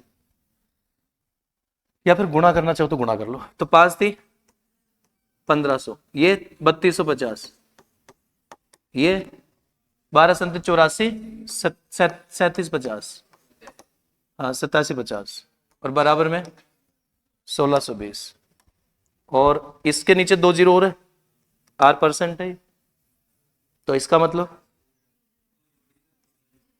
1 जीरो तो ये कट जाएगी और 1 इधर लग जाएगी। अब 25 कॉमन आ रहा है, तो 25 की 150, 4 थी 12 और 1 13, 8 चौक 32 और 3 35, और 162 इंटू 4 ही लिख दो, गुणा की भी जरूरत नहीं है। अब तो कुछ कॉमन है नहीं, जोड़ लो अब तो, बताओ 35 और 13 48, 48 और 6 और 54 का 3 गुना 162 है, तो सबका टोटल 54 हो रहा है, और 54 का 3 गुना 162 है, और 4 थी 12 इस क्वेश्चन का राइट आंसर है। ठीक है भाई, चलो एक ऐसा सवाल भी पूछा गया था, एक अच्छा क्वेश्चन भाई है। 3 वर्ष में 8000 पर 2 बैंकों में 8000 पर 2 बैंकों के साधारण ब्याज का अंतर 800 है, यदि 2 बैंकों में ब्याज की प्रतिशत दर R1 और R2 है भाई, बोला ऐसा ही है, ठीक है, R1 और R2 है, तो आपसे पूछ रहा है R1 माइनस R2 का वैल्यू क्या होगा। तो 8000 सेम ही होगा मेरे हिसाब से भाई, 3 वर्ष है, 8000 पर 2 बैंकों की साधारण ब्याज, मतलब दोनों का मूलधन 8,000 होगा और 3000 होगा, तो पहले का ब्याज हो गया 8000 इंटू 3 इंटू R1, दूसरे का 8000 इंटू 3 इंटू R2, तो अब की बार क्या कॉमन है, मूलधन इंटू दर कॉमन है, तो इसका 80 इंटू 3 तो कॉमन आ जाएगा, समझ गए, और बाकी क्या बचेगा, और ये बराबर किसका होगा, तो यहां से डिवाइड करके देखो कितना आंसर आ रहा है, 3 से 1/3 आ रहा है, ये 3 से 1/3, ये समझ जाना, ऐसा हो जाएगा, मतलब आपकी बार मूलधन और समय कॉमन है दोनों में, तो वो कॉमन आ जाएगा, सेम है वो कॉमन आ गया, बाकी R1 माइनस R2 रह गया, और उस हिसाब से पॉइंट हो गया। अब सबको पता है दर बटा 100 होता है वो, तो 8000 का जो मूलधन था उसकी 2 जीरो कट जाएगी, वो कंडीशन। जैसे एक ये अच्छा सवाल, ये भी अच्छा सवाल मिला मुझे, 4:5 का अनुपात में कोई धन राशि 2 भागों में क्रमशः 4 वर्ष और 5 वर्ष के लिए उधार दी गई, दोनों भागों को 8% वार्षिक साधारण ब्याज की दर पे उधार दिया गया है, तो दोनों भागों से प्राप्त ब्याज के बीच का अंतर अगर इतना है तो उधार दी गई राशि क्या है। देखो अब की बार मूलधन का रेशियो दे रखा है 4 यूनिट 5 यूनिट, और 4 वर्ष 5 वर्ष दोनों का समय है, और अब की बार दर सेम है 8%, और इसने अब की बार अंतर दिया है, तो मैं कहूंगा 4 यूनिट का 8% के हिसाब से 4 साल का ब्याज, 5 यूनिट का 8% के हिसाब से 5 साल का ब्याज, तो ये 8% तो आ जाएगा कॉमन, और बाकी जो मूलधन और समय उसका गुणा हो जाएगा, तो इसका मतलब 25 माइनस 16 हो जाएगा, और कितना बचा है, तो इसका मतलब है 9 यूनिट का 8% मतलब 0.72 यूनिट हो गया, या फिर ऐसे भी लिख सकते हो 8 इंटू 9/100, ये यूनिट है रेशियो, और ये बराबर होगा किसके, 4680 के बराबर होगा, तो यहां से आप 1 यूनिट का मान निकाल सकते हो, तो बताओ कितना होगा, 9 से काटे 8 9 से, तो 9 पंजे 45, 520, फिर 8 का भाग, 8 6 48 और 8 पंजे 40, मतलब कुल मिला के कट गया पूरा, 8 नाम 72 का भाग दे दिया हमने, समझ। 1 यूनिट का मान कितना है, 6500 है, 1 यूनिट का मान 6500 है, तो टोटल अमाउंट कितना है, 9 यूनिट है, तो आप 65 को गुणा करेंगे किससे, तो 45 और 54 और 4 58,500, ठीक है। तो ये एक पैटर्न ये भी बना सकते हैं, मतलब ये भी एक पैटर्न हो गया कि 2 अलग अलग अमाउंट का ब्याज का योग या अंतर दे रखा होगा, तो इनमें से कोई एक चीज जरूर कॉमन होगी, उसको आप कॉमन ले लो, बाकी 2 को मल्टीप्लाई करके सवाल हम कर सकते हैं, इस तरह से जो पॉइंट हो गया आपके सामने। चलो भाई ठीक है, तो फिलहाल आगे बढ़ते हैं, और आगे हम बताएंगे क्या है ये। ऐसे 2 खातों में कुल 50,000 की धनराशि जमा करता है, जिन पर क्रमशः 8% और 12% वार्षिक दर से साधारण ब्याज प्राप्त होता है। 1 वर्ष बाद उसे ब्याज के रूप में 5200, तो उसने 12% वार्षिक ब्याज की दर से राशि क्या, कौन सा है, डेविएशन मेथड ही हो गया है तो ना, हाँ, तो ये कहीं मिक्स हो गया था थोड़ा बहुत ऊपर नीचे, अब आपको भी पता है होना ही है, ठीक है। तो मतलब एकदम सिंपल सवाल है, अगर 12% वाली राशि पूछ रहा है तो सबका 8 करेंगे, 4000, 1200 में 4 का भाग देंगे, 3000 सवाल हो जाएगा।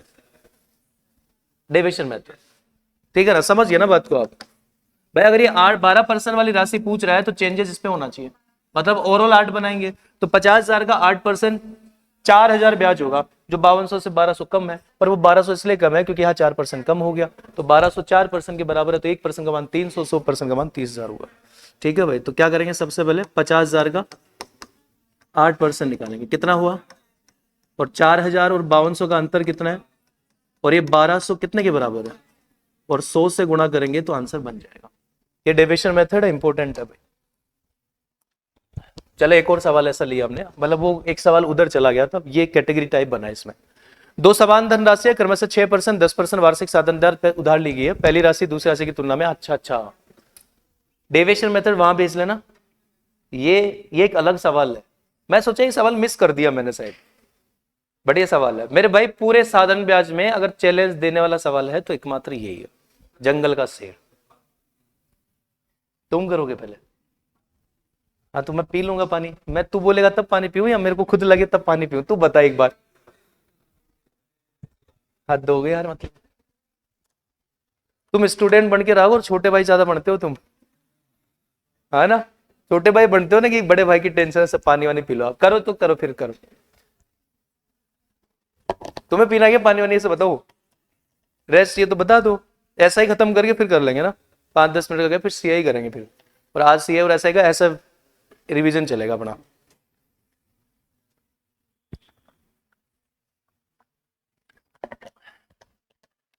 मतलब लगभग 60-70 सवाल होंगे जिनमें ऐसा सीआई का ओवरऑल रिवीजन कर सकते हो 1000 सवालों का। इनमें से भी चाहे तो 2-4-5 सवाल कम कर देंगे तो लास्ट 50 सवाल में पूरा। तो जैसे 50 सवाल जो है ना, इनको हम अलग कैटेगरी में एक शॉर्ट नोट्स की तरफ बनाएंगे, स्पेशल यूट्यूब पे एक अच्छा वीडियो भी बनाया जाएगा, दोबारा भी आप देख पाए, समझ पाए, कोई दिक्कत ना हो जो भी। देखो अच्छा सवाल होता है ये, ठीक है, मतलब थोड़ा देता है चैलेंज, बट ज्यादा आते नहीं एग्जाम में। मैं तो छूट गया था तो भी मैं सोचा बढ़िया है, छूट गया तो कोई दिक्कत वाली बात नहीं, क्योंकि पूरे 800-900 सवालों में सिर्फ एक ही बार सवाल था, 1-2 बार होगा ज्यादा से ज्यादा, वो पहले भी था उस हिसाब से। ठीक है, ये वो सवाल होता है जिसमें दोनों का मूलधन सेम होता है, दोनों का मिश्रधन सेम होता है, तो हम कहते हैं दोनों का ब्याज भी सेम होगा, और ब्याज होता है दर इंटू समय। और आपको पता है दर तो दोनों की दे रखी है, समय नहीं दे रखा, लेकिन ये जरूर बता रखा है कि पहली राशि दूसरी राशि की तुलना में 2 वर्ष बाद वापस की गई है, इसका मतलब दोनों के बीच में 2 साल का गैप है, तो एक का समय टी होगा तो दूसरे का समय t+2 होगा। तुम बताओ तुम कैसे करते हो? मैं आज तक ये जिज्ञासा रही है मेरे दिमाग में कि इसका और क्या तरीका होता है यार। मेरा तरीका तो ये होता है कि दो समान धन राशि आप 6 और 10% वार्षिक साधन ब्याज पे उधार दिया गया है, और पहली राशि दूसरी राशि की तुलना में 2 वर्ष बाद वापस की गई, मतलब पहली वाली का समय 2 साल ज्यादा है, ठीक है, या दूसरी वाली का समय 2 साल कम है, और प्रत्येक स्थिति में राशि 1105 रुपए थी, मतलब कि वो मिश्रधन है। प्रत्येक का मिश्रधन मतलब दोनों का मिश्रधन सेम है, दोनों का जो उधार देने वाला मूलधन है वो भी सेम है, टोटल मिश्रधन भी सेम है, तो दोनों का ब्याज सेम होगा। ब्याज होता है दर इंटू समय है, तो 6% वाली का समय t मान लेते हैं, 10% वाली का समय t-2 होगा, t-2। इसका मतलब 6% के हिसाब से t वर्ष का ब्याज और 10% के हिसाब से t-2 वर्ष का ब्याज, ये ब्याज हो गया बराबर है, यहां से डिवाइडेशन करेंगे तो 2t बराबर 10 होगा, तो t का मान, अच्छा 3t आ रहा है, दो ही तो आएगा। तुम क्या कह रहे हो? यहां पे सही है जो किया हमने, तो क्या बोले वो तुम बीच में? ठीक है, 2t बराबर, तो t बराबर ऐसे t का मान आ गया 5। अब हम कहेंगे 6% वाली का समय 5 वर्ष है, तो ब्याज 30% मिश्रधन, इसका मतलब हम कह सकते हैं कि 6% वाली का समय अगर 5 वर्ष है तो ब्याज 30% है, तो ये जो मिश्रधन 1105 है ये 130 के बराबर है, और 100 से गुणा करेंगे आंसर आएगा, तो 13 × 104, 13×5 65। ये मेरे हिसाब से तो बेस्ट तरीका, और तुम पढ़े हो इतने दिन से तो कुछ पर सवाल ही नहीं मिला होगा कभी, है ना, बहुत कम आता है एक तो क्वेश्चन, ये हमारे पास ही मिल सकते हैं सवाल भाई, और कहीं नहीं मिलेंगे। कई होते हैं यूट्यूब वाले टीचर बोलते हैं कि ये वाले सवाल, ये वाले तरीके केवल यहीं आ सकते हैं और कहीं नहीं आ सकते, तो हम भी बोलेंगे ऐसा। तभी काम चलेगा भाई, ऐसा बोलना जरूरी है, मैं समझ गया आजकल। मैं एक चीज समझता हूँ, कितनी मेहनत कर ले, मेहनत का दुनिया के हिसाब से तरीका सही होना चाहिए। इसलिए मुझे कभी कभी ऐसा लगता है कि आप लोग भी मेहनत करते हो तो दिशा देखा करो, उस मेहनत की तरीके की दिशा किस दिशा में करनी है। हम 15 घंटे 20 घंटे मेहनत करके क्या श्योर थोड़ी कि सफलता मिल जाएगी ना, फिर भी ऐसा रहता है कि यार क्या पता कोई कमी रह रही हो, और है ही कमी। घंटे तो बहुत लगा रहे लेकिन हो नहीं पा रहे। कोई ऐसे अनुमान ही लगाते हैं लाइब्रेरी में बैठ के, वो अनुमान ऐसा लगाते हैं कि यार चोमों में तो क्या ही होगा, ऐसे होंगे नॉर्मली, वो चीज होता है। तो यूट्यूब पे अब जाएगा ना तब पता चलेगा लोगों को हम क्या है। ये हो गया, बताओ तो इसमें कोई दिक्कत? सबसे बेस्ट तरीका है। तुम कुछ कह रहे हो? सीधा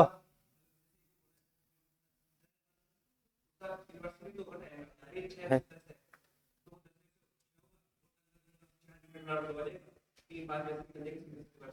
हो तो सकता है ऐसा यार, क्योंकि ब्याज सेम है दोनों का, ब्याज दर इंटू समय बराबर ब्याज होता है, ब्याज दोनों का सेम है, मतलब खर्च अपरिवर्तित है तो भाव और खपत का रेशियो एक दूसरे का व्युत्क्रम वाला प्रोसेस कर तो सकता, वो लगा तो सकते हैं, सही बात है। मतलब जैसे एक पैटर्न होता है कि भाई दर इंटू समय बराबर ब्याज होता है, जैसे भाव इंटू खपत बराबर, फिर हम बोलते हैं खर्चा अपरिवर्तित है तो भाव और खपत का रेशियो एक दूसरे का, वैसे हम कह सकते हैं ब्याज अगर बराबर है तो दर और समय का रेशियो एक दूसरे का व्युत्क्रम होगा। तो आप बताओ दर का रेशियो कितना है? तो दर का रेशियो है 3 अनुपात, तो समय का रेशियो और 5:3 है, तो ये अनुपात है वैसे तो, लेकिन आप जानते हैं अंतर जो 2 यूनिट है वो 2 वर्ष के बराबर है। सही बात है। इसका मतलब 6% के हिसाब से 5 साल और 10% के हिसाब से 3 साल का जो ब्याज होगा वो 30% होगा। अच्छा तरीका ये भी, मतलब सही बात है, सही सोचा यार। ठीक है भाई।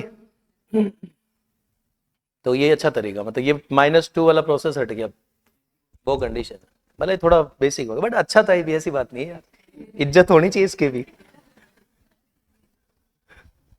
चलो ठीक है, तो ये अच्छा तरीका सीरियसली, मतलब जैसा आपको पता है ब्याज बराबर है और ब्याज क्या होता है, दर इंटू समय होता है, तो आप कंपेयरिंग कर सकते हो, लेकिन नहीं समझ में आया तो उससे सोच सकते हो, जैसे हम परसेंटेज में खर्चा बराबर भाव इंटू खपत, वैसे ऐसा ही बराबर दर इंटू समय। अब हम बोलते हैं खर्चा अपरिवर्तित होता है तो भाव और खपत का रेशियो एक दूसरे का व्युत्क्रम होता है, वैसे हम कह सकते हैं अगर ब्याज बराबर है, ब्याज अगर सेम है तो फिर दर और समय का रेशियो एक दूसरे का व्युत्क्रम होगा, तो उस कंडीशन से लगा सकते हैं। ठीक है भाई, तो कहीं देखा था या दिमाग से सोचा है? सोचा होगा ना, और तो कोई टीचर करवा ही नहीं सकता ऐसा यार, अपने बच्चे कर सकते, अपने बच्चे कर सकते और कौन कर सकता है। चलो भाई ठीक है, फिलहाल हम आ जाते हैं टाइप नंबर 11 और एसआई का लास्ट टाइप है जिसका नाम है इंस्टॉलमेंट। ठीक है, ऐसा करते हैं, इंस्टॉलमेंट का नाम आता है ना तुम। देखो बेसिक बताना है किसका भाई, एक सवाल देखा मैंने, फेज अभी जो फेज लगा था ना 2024 में, भाई मैं देख के ना वो सवाल को मैं मजा महसूस हुआ एकदम कि यार अब आया मजा सवाल का। अब वो सवाल वही बंदा सोल्व कर पाए जिसको कॉन्सेप्ट पता हो, जैसे चलो हम बताते हैं, वो सवाल ही दिखाते हैं तुम्हें सामने। हाँ ये सवाल था वो, तुम ट्राई करो एक बार, सोचो। मतलब ये उल्टा सवाल हो गया कि दर नहीं है इस सवाल में। ठीक है, तो अच्छा सवाल है। अब कैसे हुआ, मतलब एक कॉन्सेप्ट होता है, मतलब जब तक आप एसआई के इंस्टॉलमेंट का कॉन्सेप्ट ढंग से नहीं समझोगे, वही चीज है। ये क्या है? ड्यू डेप्ट है। ये क्या है? इंस्टॉलमेंट है। 4 इंस्टॉलमेंट है, सबका टोटल करेंगे 3500 की 4 इंस्टॉलमेंट का अमाउंट होगा 14,000, मतलब कि 16,310 और 14,000 का जो अंतर है 2,310, वो हमारी सेविंग है। और आप जानते हैं पहली वाली किस्त पे 3 साल का ब्याज सेव होगा, फिर 2 साल का, 1 साल का, तो ओवरऑल मिला के 6 साल का ब्याज बचेगा। और वाई परसेंट के हिसाब से 6 साल का ब्याज किसका? 3500 का। यानी 3500 का वाई परसेंट के हिसाब से 6 साल का जो टोटल ब्याज बचेगा वो इस बचत 2310 के बराबर, और यहां से वाई का मान निकलेगा 11, वो कंडीशन। तो थोड़ा समझाए या बताओ, ये चीज पता है आपको? एसआई का इंस्टॉलमेंट समझाए तुम्हें? वाह वाह, कितनी बार समझोगे तुम, ये तो बताओ हमें। आज लास्ट समझेंगे। चलो ठीक है, आज लास्ट समझा रहे हैं ना, दोबारा नहीं समझाएंगे। और एक बात हमेशा ध्यान रखिए, अगर आप फेज का एग्जाम सबसे पहले होगा शायद, फेज का एग्जाम फेज ही होगा सबसे पहले, ठीक है? तो सबसे पहला एग्जाम आपका फेज होगा, और ये एसआई का इंस्टॉलमेंट फेज का इंपॉर्टेंट पार्ट है। मतलब और किसी एग्जाम में तो गिने चुने एक आधे सवाल आते हैं, सीजीएल में 2 बार पूछा, 22 में और 23 में एक 2 सवाल पूछा, फेज में पूछता ही पूछता है। तो इसका मतलब ये हो गया कि फेज का ये टाइप है, मतलब ये सिलेबस है फेज का। तो जब भी आप फेज का एग्जाम दे एसआई का इंस्टॉलमेंट क्लियर जरूर कर ले जाओ। हो सकता है एक पेपर में भी दो सवाल आ जाए, एक सिंगल पेपर में भी 2 सवाल आ सकते हैं, वो चीज समझ लेना आप। जो भी कहा करे, मतलब कहाँ समझाए, खाली स्लाइड लेनी चाहिए थी, फिर तो खाली है नहीं हमारे पास, डिलीट हम किसी को कर नहीं सकते। तो ऐसा है कि कुछ भी नहीं है।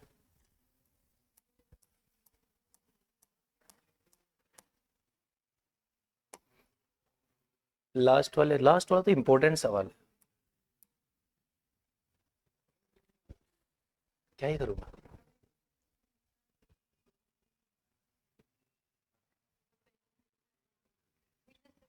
नहीं, डिलीट मार दी थी उसको हमने,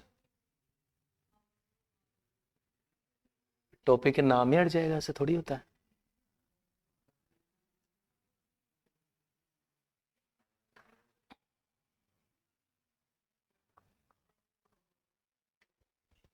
चलो यही कर लेते हैं ना, यही कर लेते हैं, छोटी छोटी बातें यहीं पे सीख लो, समझ लो जो भी है। मतलब एक एग्जाम्पल से इस बात को समझाते हैं थोड़ा सा, एसआई का इंस्टॉलमेंट का क्या सिस्टम है।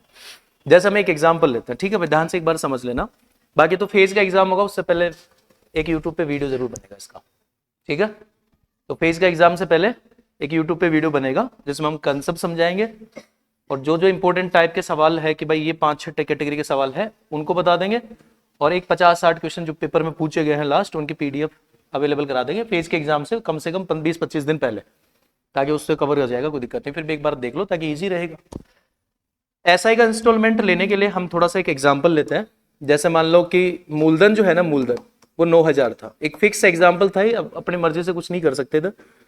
मूलधन 9,000 था, और ब्याज की जो दर है वो कितना था, 5% था, सही है, या 4% था। ब्याज की जो दर थी वो 4% था, और टाइम था 5 वर्ष, ठीक है। एक एग्जाम्पल लिया कि 9,000 का मूलधन है और 4% ब्याज की दर है और 5 वर्ष समय है। तो 9,000 अगर मूलधन है तो ये जो इंस्टॉलमेंट होता है, इनकी भाषा में इसको बोला जाता है उधारली की राशि,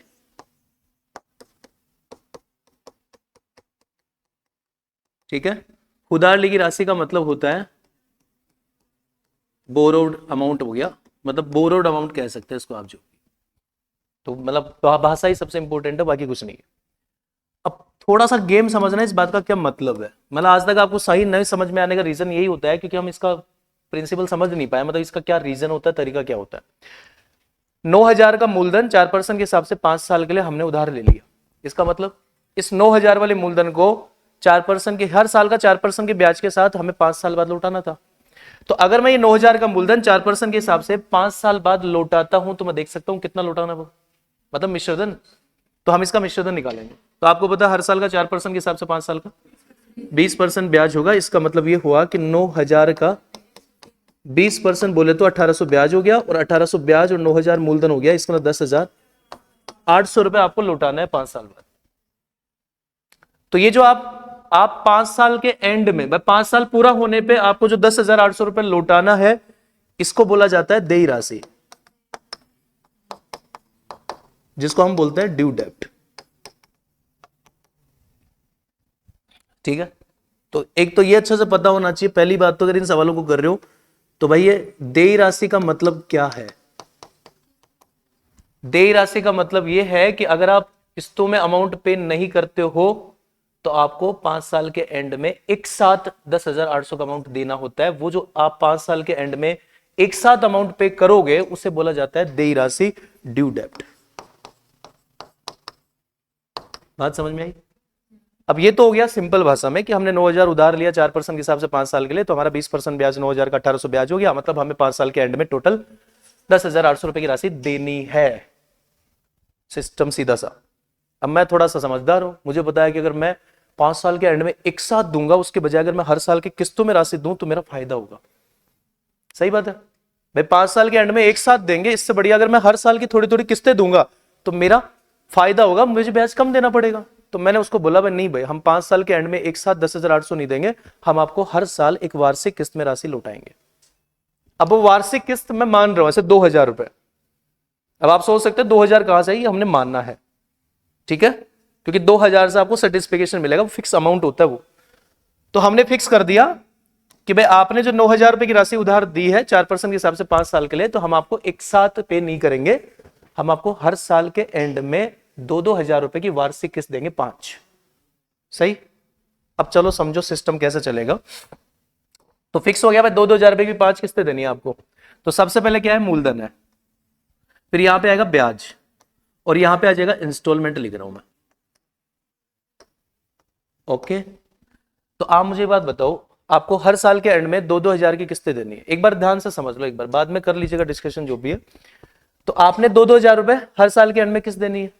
तो पहले किस्त कब दोगे, 1 साल के पूरा होने के बाद। इसका मतलब पहले साल जो ब्याज लगेगा वो किस पे लगेगा भाई, पहले साल आपने 9,000 का लोन लिया है तो पहले साल 9,000 का ब्याज लगेगा। तो पहले साल मूलधन 9,000 है, और इस 9,000 का 4% बोले तो 360 रुपए ब्याज लगेगा पहले साल का। अब जैसे 1 साल कंप्लीट हुआ, हमने क्या कर दिया, 2,000 रुपए का पहला इंस्टॉलमेंट पे कर दिया। 1 साल पूरा होने पे 2,000 पे कर दिया। तो पहला रूल तो ये आता है यहां से, फर्स्ट रूल आता है यहां से एसआई के इंस्टॉलमेंट का। अगर आप 1 साल बाद में 2,000 रुपए पे कर रहे हो, तो ये 2,000 वाला जो अमाउंट आपने किस्तों में पे किया है, ये आपके मूलधन में से कम हो जाएगा। तो पहला रूल है ये इंपॉर्टेंट, कि अगर आप एसआई के अकॉर्डिंग, साधारण ब्याज के अकॉर्डिंग आप हर साल के एंड में कोई भी अमाउंट पे कर रहे हो, तो जो हर साल के एंड में आप इंस्टॉलमेंट पे कर रहे हो, वो वाला अमाउंट हमेशा मूलधन में से कम होता है, कभी मिश्रधन में से कम नहीं होता। इसका मतलब ये हुआ कि 9,000 मूलधन था, हमने 2,000 की किस्त दे दी, तो इस 9,000 में से 2,000 कम हो गया और अब बच गया 7,000। तो 7,000 बच गया यहाँ पे। इसका मतलब दूसरे साल जो ब्याज लगेगा वो 7,000 का 4% ब्याज होगा। तो 7,000 का 4% 280 ब्याज होगा, और फिर दूसरे साल के एंड में हमने 2,000 का इंस्टॉलमेंट और दे दिया, तो फिर ये 2,000 फिर 7,000 में से कम होता जाएगा, यानी मूलधन में से 2-2 हजार कम होता जाएगा। तो फिर बच गया 5,000, और फिर 5,000 का तीसरे साल 5,000 का 4% 200 ब्याज होगा, और फिर हमने 2,000 का इंस्टॉलमेंट दे दिया, फिर बच गया 3,000, और फिर 3,000 का 4% 120 ब्याज होगा, और फिर 2,000 का इंस्टॉलमेंट दे दिया, फिर बच गया 1,000, और फिर 1,000 का 4% 40 ब्याज होगा। अब एक चीज ये समझना लास्ट वाली, मतलब कि हमने 2-2 हजार का इंस्टॉलमेंट दिया, 9,000 में से 2,000, तो लास्ट में मेरा अमाउंट 1,000 रुपए बचा, यानी कि पांचवें साल मेरा मूलधन सिर्फ 1,000 बचा है, और मैं 5वें साल के एंड में जो इंस्टॉलमेंट दूंगा वो 2,000 की दूंगा। तो हम बोलेंगे यार बचा हुआ तो 1,000 ही था, 2,000 कहां से दे रहे हैं। तो भाई बचा हुआ जो 1,000 था, 2,000 कहां से दे रहे हैं, ये बात समझा रहा हूं। तो 2,000 जो हम पे कर रहे हैं, उसमें एक तो ये जो मूलधन मेरा 1,000 बच गया था वो पे कर रहा हूं, और एक आज तक का टोटल जो ब्याज होगा वो सब एक साथ मिला के पे कर रहा हूं।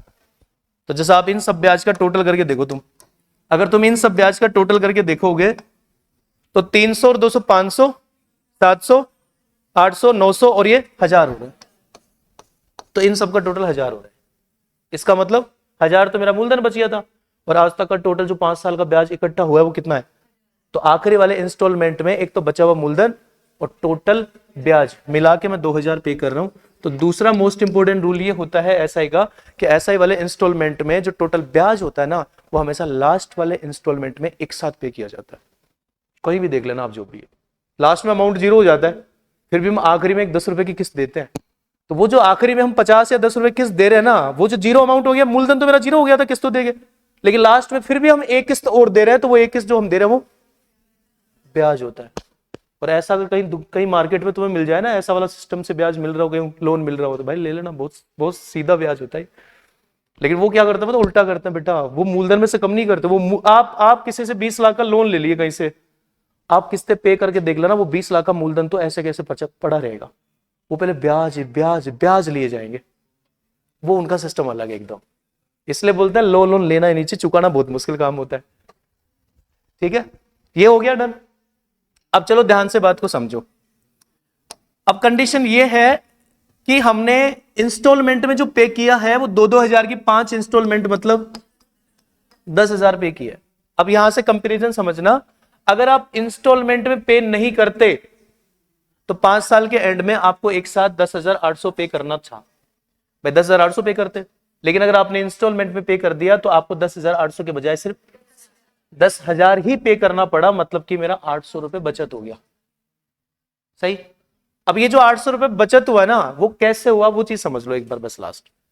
तो 800 रुपए जो बचत हुआ वो कैसे हुआ है, कि कि जैसे भाई 800 रुपए बचत होने का रीजन ये है कि जब पहला इंस्टॉलमेंट मैंने 2000 दे दिया और 9000 में से 2000 कम हो गया, इसका मतलब है कि जो पहला इंस्टॉलमेंट मैंने दिया है 2000, मुझे इस पे बाकी के 4 साल का ब्याज नहीं देना पड़ेगा। बचत हो गई ना वो। अगर मैं किस्तों में पे नहीं करता, एक साथ पे करता, तो वो जो 2000 आपने पहले साल के एंड में पे किया है, अगर वो पहले साल के एंड में पे नहीं करते, उसको 5 साल के एंड में पे करते, तो उस पर 4 साल का एक्स्ट्रा ब्याज देना पड़ता। तो इसका मतलब पहले वाले इंस्टॉलमेंट पे बाकी के 4 साल का ब्याज बच गया, दूसरे वाले इंस्टॉलमेंट पे बाकी के 3 साल का ब्याज बच गया, फिर 2 साल का, फिर 1 साल का, और लास्ट वाले इंस्टॉलमेंट पे कोई ब्याज नहीं बचा। अब कैलकुलेट करके देख लो, जो बचत आएगी ना सबकी, वो टोटल 800 ही आएगी। जैसे आप बताओ, पहले वाले इंस्टॉलमेंट 2000 पे, बाकी के 4 साल का ब्याज बच गया, और 4% के हिसाब से 4 साल का 16% ब्याज होगा, तो 2000 का 16% 320 ब्याज हुआ। दूसरे वाले इंस्टॉलमेंट पे बाकी के 3 साल का ब्याज बच गया, तो 4% के हिसाब से 3 साल का 12% ब्याज होगा, और 2000 का 12% 240 ब्याज होगा। तीसरे वाले इंस्टॉलमेंट पे बाकी के 2 साल का ब्याज बचेगा, जो 8% होगा, तो 160 होगा। चौथे वाले इंस्टॉलमेंट पे सिर्फ बाकी के 1 साल का ब्याज बचेगा, और 4% के हिसाब से 80 होगा, और 5वें वाले इंस्टॉलमेंट पे कोई ब्याज नहीं बचेगा। सबका टोटल करके देखो, तो अगर मैं इन सबका टोटल करता हूं तो 300, 200, 500, 600, 700, 800, इन सबका टोटल 800 ही हो रहा है, और ये 800 ही तुम्हारी बचत थी। सही है। पहली बात तो ये तो होता है इसका कॉन्सेप्ट और खेल। 3 बातें ध्यान रखनी है आपको। पहली बात, जो भी आप इंस्टॉलमेंट पे कर रहे हो, वो वाला अमाउंट हमेशा मूलधन में से कम होगा, मिश्रधन में से कम नहीं होगा। दूसरी बात, ब्याज जो होता है ना, वो हमेशा आखिरी वाली इंस्टॉलमेंट में एक साथ पे किया जाता है। ठीक है। तीसरी बात, एक फॉर्मूला होगा, मतलब जैसे आप बताओ, जैसे ये 10,800 क्या है, ड्यू डेब्ट है, और 10,000 क्या है, इंस्टॉलमेंट में पे किया गया अमाउंट है। इसको बोल रहे हैं 10,000 को इंस्टॉलमेंट में पे किया गया अमाउंट है, और 800 क्या है, बचत। तो ध्यान रखिएगा, इंस्टॉलमेंट में पे किया गया अमाउंट प्लस सेविंग बराबर होता है ड्यू डेब्ट। मतलब एक फॉर्मूला की तरह इसको यूज कर सकते हो, मतलब ऐसे यूज बोल सकते हैं इसको कि जो ड्यू डेब्ट होता है, ड्यू डेब्ट बराबर होता है इंस्टॉलमेंट अमाउंट प्लस सेविंग होता है भाई। मतलब कि जो इंस्टॉलमेंट में आपने अमाउंट पे किया है वो टोटल अमाउंट, तो इंस्टॉलमेंट में जो टोटल अमाउंट पे किया है उसका टोटल प्लस सेविंग, वो ड्यू डेब्ट के बराबर होता है। और पूरे सवालों में ये फॉर्मूले के अकॉर्डिंग ही चलता है, रेशियो बना के। और सेविंग समझ गए होंगे, पहले किस्त पे 4 साल का, और एक सीरीज बनती है यहाँ पे हमेशा, जैसे 5 है तो पहले पे 4 साल का, अगले पे 3, 2, 1। अगर 10 साल आएगा तो 9, 8, 7, 1 तक जाएगा। 4-6 साल होगा तो 5, 4, 3, 2 ऐसा चलेगा। तो उससे थोड़ा फायदा उठा सकता है, समझ सकता है, वही कंडीशन है। ओके, तो ये प्रोसेस होता है इसका जो भी है, और जब सवाल होंगे तो हम देखेंगे प्रॉपर किस हिसाब से हो पाएगा। तो इससे आपको ये समझ में आया थोड़ा सा कि भाई जैसे क्या क्या सवाल हो सकता है। जैसे ये सवाल है, वो जो अभी सवाल पूछा था वो उल्टा हो गया। मतलब ज्यादातर सवालों में हम सवाल करेंगे तो समझ में आ जाएगा किस तरह के क्या सवाल बनता है, बट पॉइंट आपको बस ये ध्यान रखना है, बाकी कुछ नहीं। ठीक है, मतलब ये तो काम आएगा नहीं सवालों में कि भाई जो इंस्टॉलमेंट पे करते हैं वो मूलधन में से कम होता जाएगा, वो तो काम ही नहीं आएगा। वो तो एक सवाल जरूर पूछा गया था, वो आएगा सामने, लेकिन उसका आंसर थोड़ा मुझे मिस्टेक लग रहा था, पता नहीं क्या था, देखेंगे। बाकी ये चीज बचत सेविंग काम आएगी। मतलब सेविंग कैसे निकालोगे तुम ये समझ गए भाई। मतलब हम सेविंग कैसे निकालेंगे, पहले वाले इंस्टॉलमेंट पे 4 साल का, दूसरे पे अगले पे 3 साल का, फिर 2 साल का, 1 साल का, और 4% के हिसाब से 4 साल का 16, 4% के हिसाब से 3 साल का 12%, और वो 16% किसका, इंस्टॉलमेंट का जो अमाउंट है ना 2000 उसका, वो कंडीशन। चलो अब देखो सवाल कैसे करते हैं वो एक बार प्रॉपर समझ लो। बाकी इसके लिए तो मैंने बता दिया, यूट्यूब पे एक वीडियो रख लेंगे, कोई दिक्कत नहीं है। तो इसको मैं हटाऊंगा, मिटाऊंगा मतलब इसको। ठीक है, ठीक है, तो देख लो कोई फोटो वोटो लेनी हो कुछ ऐसा, बट क्या ही है।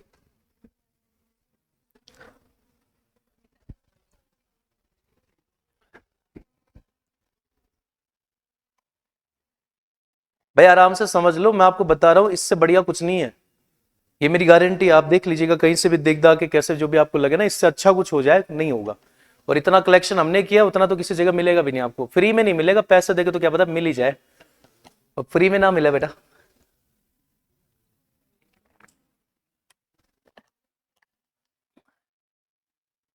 लोग गेम खेलते बढ़िया, 4 साल पहले को किताब बनाई हो, पहले तो उसको प्राइस में बेचेंगे, फिर जब 4 साल हो गया, पुरानी हो गई, तो नई बनाना है, 2-3 साल के सवाल आ गए, तो लो भाई अब धमाका करते हैं कि लो हमारी किताब फ्री में तुम ले सकते हो, बच्चों के लिए क्रांति, शिक्षा की क्रांति, फलाना ढीकला क्रांति, ये क्रांति। ये अच्छी मार्केटिंग है यार मतलब। और मार्केटिंग के मामले में सबसे आगे है गगन प्रताप सर भाई, ठीक है, उसके तो नीचे नीचे हैं, किताब बेचने में तो एक्सपर्ट आदमी वही है। अभिनय शर्मा थोड़ा भला आदमी है, लेकिन वो भलाई छोड़ चुका अब आ गया वो सही लाइन पे। वो समझ गया कि बेटा भलाई करने में कुछ फायदा नहीं है, पैसा ये छाप रहे।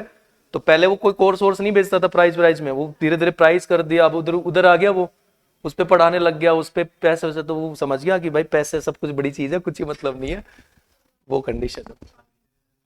नहीं तो आपको पता है उनको जानते तक नहीं थे लोग, समझते नहीं थे उनको। तो अब जाने सीजीएल में जब एक धमाका किया ना उन्होंने कोर्ट वाला, उसके बाद जाने, उसके बाद तो भाई एक आदमी की तरफ नफरत बढ़ गई, दूसरे की तरफ हुई है, ऐसा कुछ जो भी है। चलो ठीक है, कोई ना, जो भी है अच्छी बात है, सुंदर इंडस्ट्री है अपनी, बहुत ही शानदार। चलो अब क्वेश्चन कैसे करना है वो ध्यान से एक बार देखना। हाँ जी,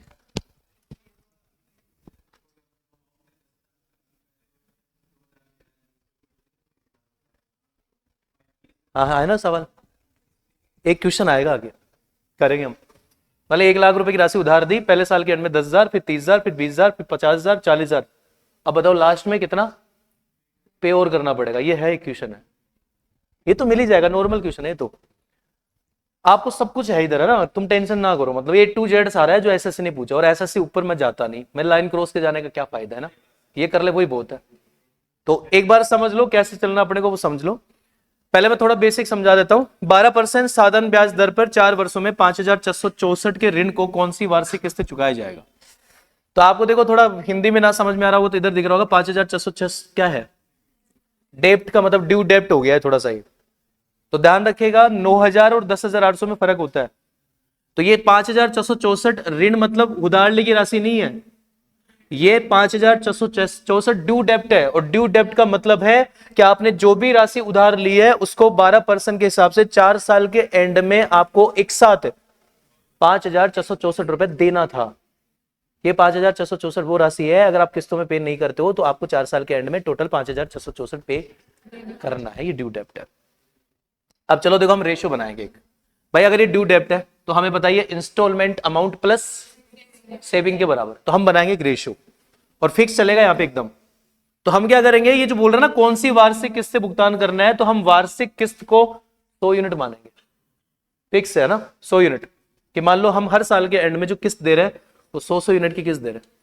तो तुम बताओ तुम हर साल के एंड में अगर 100 यूनिट की किस्त पे करोगे तो 4 साल में कितनी किस्तें हुई। तो इसका मतलब है 100 यूनिट की हम 4 किस्तें देंगे, तो हम ये कह सकते हैं कि टोटल जो इंस्टॉलमेंट में हम अमाउंट पे करेंगे वो 400 यूनिट होगा। ये तो हो गया इंस्टॉलमेंट का अमाउंट, हो गया टोटल 400 यूनिट। अब इंस्टॉलमेंट अमाउंट आ गया, प्लस हमें क्या चाहिए, सेविंग चाहिए, तो हम सेविंग निकाल सकते हैं भाई। आपको पता है पहले वाले इंस्टॉलमेंट पे बाकी के 3 साल का ब्याज बचेगा, और आप बताओ 12% के हिसाब से 3 साल का 36% ब्याज बचेगा, तो 36 यूनिट हो गया। 100 यूनिट का 36%, 36। दूसरे वाले इंस्टॉलमेंट पे बाकी के 2 साल का ब्याज बचेगा जो कि 24% होगा, तो 100 का 24%, 24 यूनिट होगा। तीसरे वाले इंस्टॉलमेंट पे 12% ब्याज बचेगा जो कि 12 यूनिट होगा, और लास्ट वाले इंस्टॉलमेंट पे कोई ब्याज नहीं बचेगा। ये हमारी बचत है। इन सबको जोड़ेंगे तो 36 36 72 यूनिट आपकी बचत हो गई। अब आप फॉर्मूले के हिसाब से चलो, इंस्टॉलमेंट अमाउंट प्लस सेविंग है, इन दोनों को जोड़ेंगे तो हम कह सकते हैं ड्यू डेप्ट 472 यूनिट है। इसका मतलब ये जो 5,664 है ये 472 यूनिट के बराबर है। तो आप क्या कर सकते हैं, 5,664 में 472 का भाग देंगे, 1 यूनिट का मान हो गया। और वार्षिक किस्त को हमने क्या माना है, 100 यूनिट माना है, तो 100 से गुणा कर देंगे भाई। तो क्या लगता है भाई, 1 जीरो वाला है 2 जीरो वाला, 2 जीरो वाला चांस लग तो रहा है क्योंकि इकाई अंक मैच हो रहा है। तो ये 1200 इस सवाल का राइट आंसर है। अब ये समझ में आया। अब इसको सॉर्ट कैसे करना है वो समझ लो तुम। मतलब इतनी जल्दी होना चाहिए कि दिमाग में कैलकुलेट हो जाए एक सिंगल स्टेप, बस इस स्टेप को लिखने की जरूरत पड़े अपने को। तो भाई ये मैं कहना चाहता हूं, ये तो फिक्स है ना, 100 100 100 तो फिक्स ही रहेगा, ये तो कभी बदलने से रहा, हम 200 मानेंगे नहीं। 4 साल में 400, 5 साल में 500, 6 साल में 600, 10 साल में 1000। तो इसका मतलब ये तो फिक्स हो गया। तो अगर 4 साल है तो इंस्टॉलमेंट अमाउंट 400 फिक्स हो गया ये तो इसको तुम डायरेक्ट लिख देंगे 400 भाई, 100 100 100 4 बार नहीं लिखना पड़ेगा, ठीक है। अब ये तो हो गया इंस्टॉलमेंट अमाउंट 400 यूनिट। अब हम निकालेंगे सेविंग।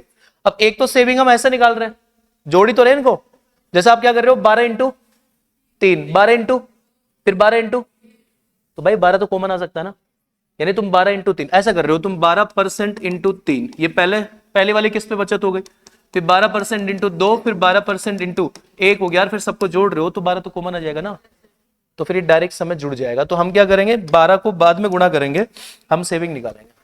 देखो आपको पता है 4 साल है तो 4 इंस्टॉलमेंट है, तो पहले इंस्टॉलमेंट पे बाकी, तो एक से कम से शुरू होगा, पहले इंस्टॉलमेंट पे 3 साल का, अगले पे 2 साल का, फिर 1 साल का, टोटल मिला के 6 साल का ब्याज बचेगा। और 12% के हिसाब से 6 साल का 72%, मतलब 72 यूनिट होगा, क्योंकि वो 100 यूनिट का 72% 72 यूनिट आएगा। तो ऐसा कर सकते हो। और ज्यादातर सवालों में 4 साल 3 साल, 4 साल और 5 साल ही मिला है, तो ज्यादातर ये 3 2 5 6 और 4 3 7 और दोनों 1 10, ये फिक्स, लगभग फिक्स है जो भी पॉइंट है। ओके, तो इसका मतलब पहले इंस्टॉलमेंट पे 3 साल का, फिर 2 साल का, 1 साल का, तो ओवरऑल मिला के हमने 6 साल का ब्याज बचा लिया 12% के हिसाब से, 72% 72 यूनिट, और दोनों को जोड़ेंगे तो कितना आएगा, 472 यूनिट होगा। बाकी तो आप जानते हैं, बस ये इतना सा करना आपको सारे सवाल। ये तो हो गया कॉन्सेप्ट। अब ध्यान से देखिएगा, मैंने सवाल सारे लिए अब तक के, पिछले 5 साल में इस पे जितने भी सवाल पूछे होंगे ना, हर टाइप का वो सवाल आपको मिलेगा इधर, और ज्यादा ऊपर गए नहीं। एक सिंगल सवाल ऐसा भी लिया है जो सीजीएल से ऊपर का, मतलब कि आईसीआर टेक्निकल एग्जाम में पूछा गया था, जिसकी जरूरत इतनी होगी नहीं, फिर भी हम देख लेंगे, कोई दिक्कत नहीं। हो गया डन। चलो अब 4-5 सवाल जब देखोगे तो प्रोसेस समझ में आएगा जो भी आपको। चलो भाई ठीक है, जैसे एक और सवाल आपके सामने है, कौन सी वार्षिक किस्त 12% प्रति वर्ष साधारण ब्याज पर 3 वर्षों में देई 35,455 रुपए की ऋण को भुगतान करेगी। तो देई मतलब ड्यू डेप्ट। तो पहला पॉइंट ध्यान से ये समझना है कि वो 35,455 क्या है, ड्यू डेप्ट है भाई, देई राशि है। तो हमें रेशो बनाना है, बताओ कितने साल का समय, तो इंस्टॉलमेंट अमाउंट तो कितना होगा, और सेविंग होगा 2 साल 1 साल मिला के 3 साल का 12% के हिसाब से 36%, बोले तो 36 यूनिट, दोनों को जोड़ दो भाई। इसका मतलब ये हुआ कि आपका ड्यू डेप्ट 336 यूनिट है। बोलो, इतना सिंपल है कि नहीं। तो ड्यू डेप्ट 336 यूनिट है, तो ये जो 35,455 दे रखा है, ये 336 यूनिट के बराबर है। और फिक्स बात होती है, इंस्टॉलमेंट अमाउंट 100 यूनिट है, 100 से गुणा कर दी।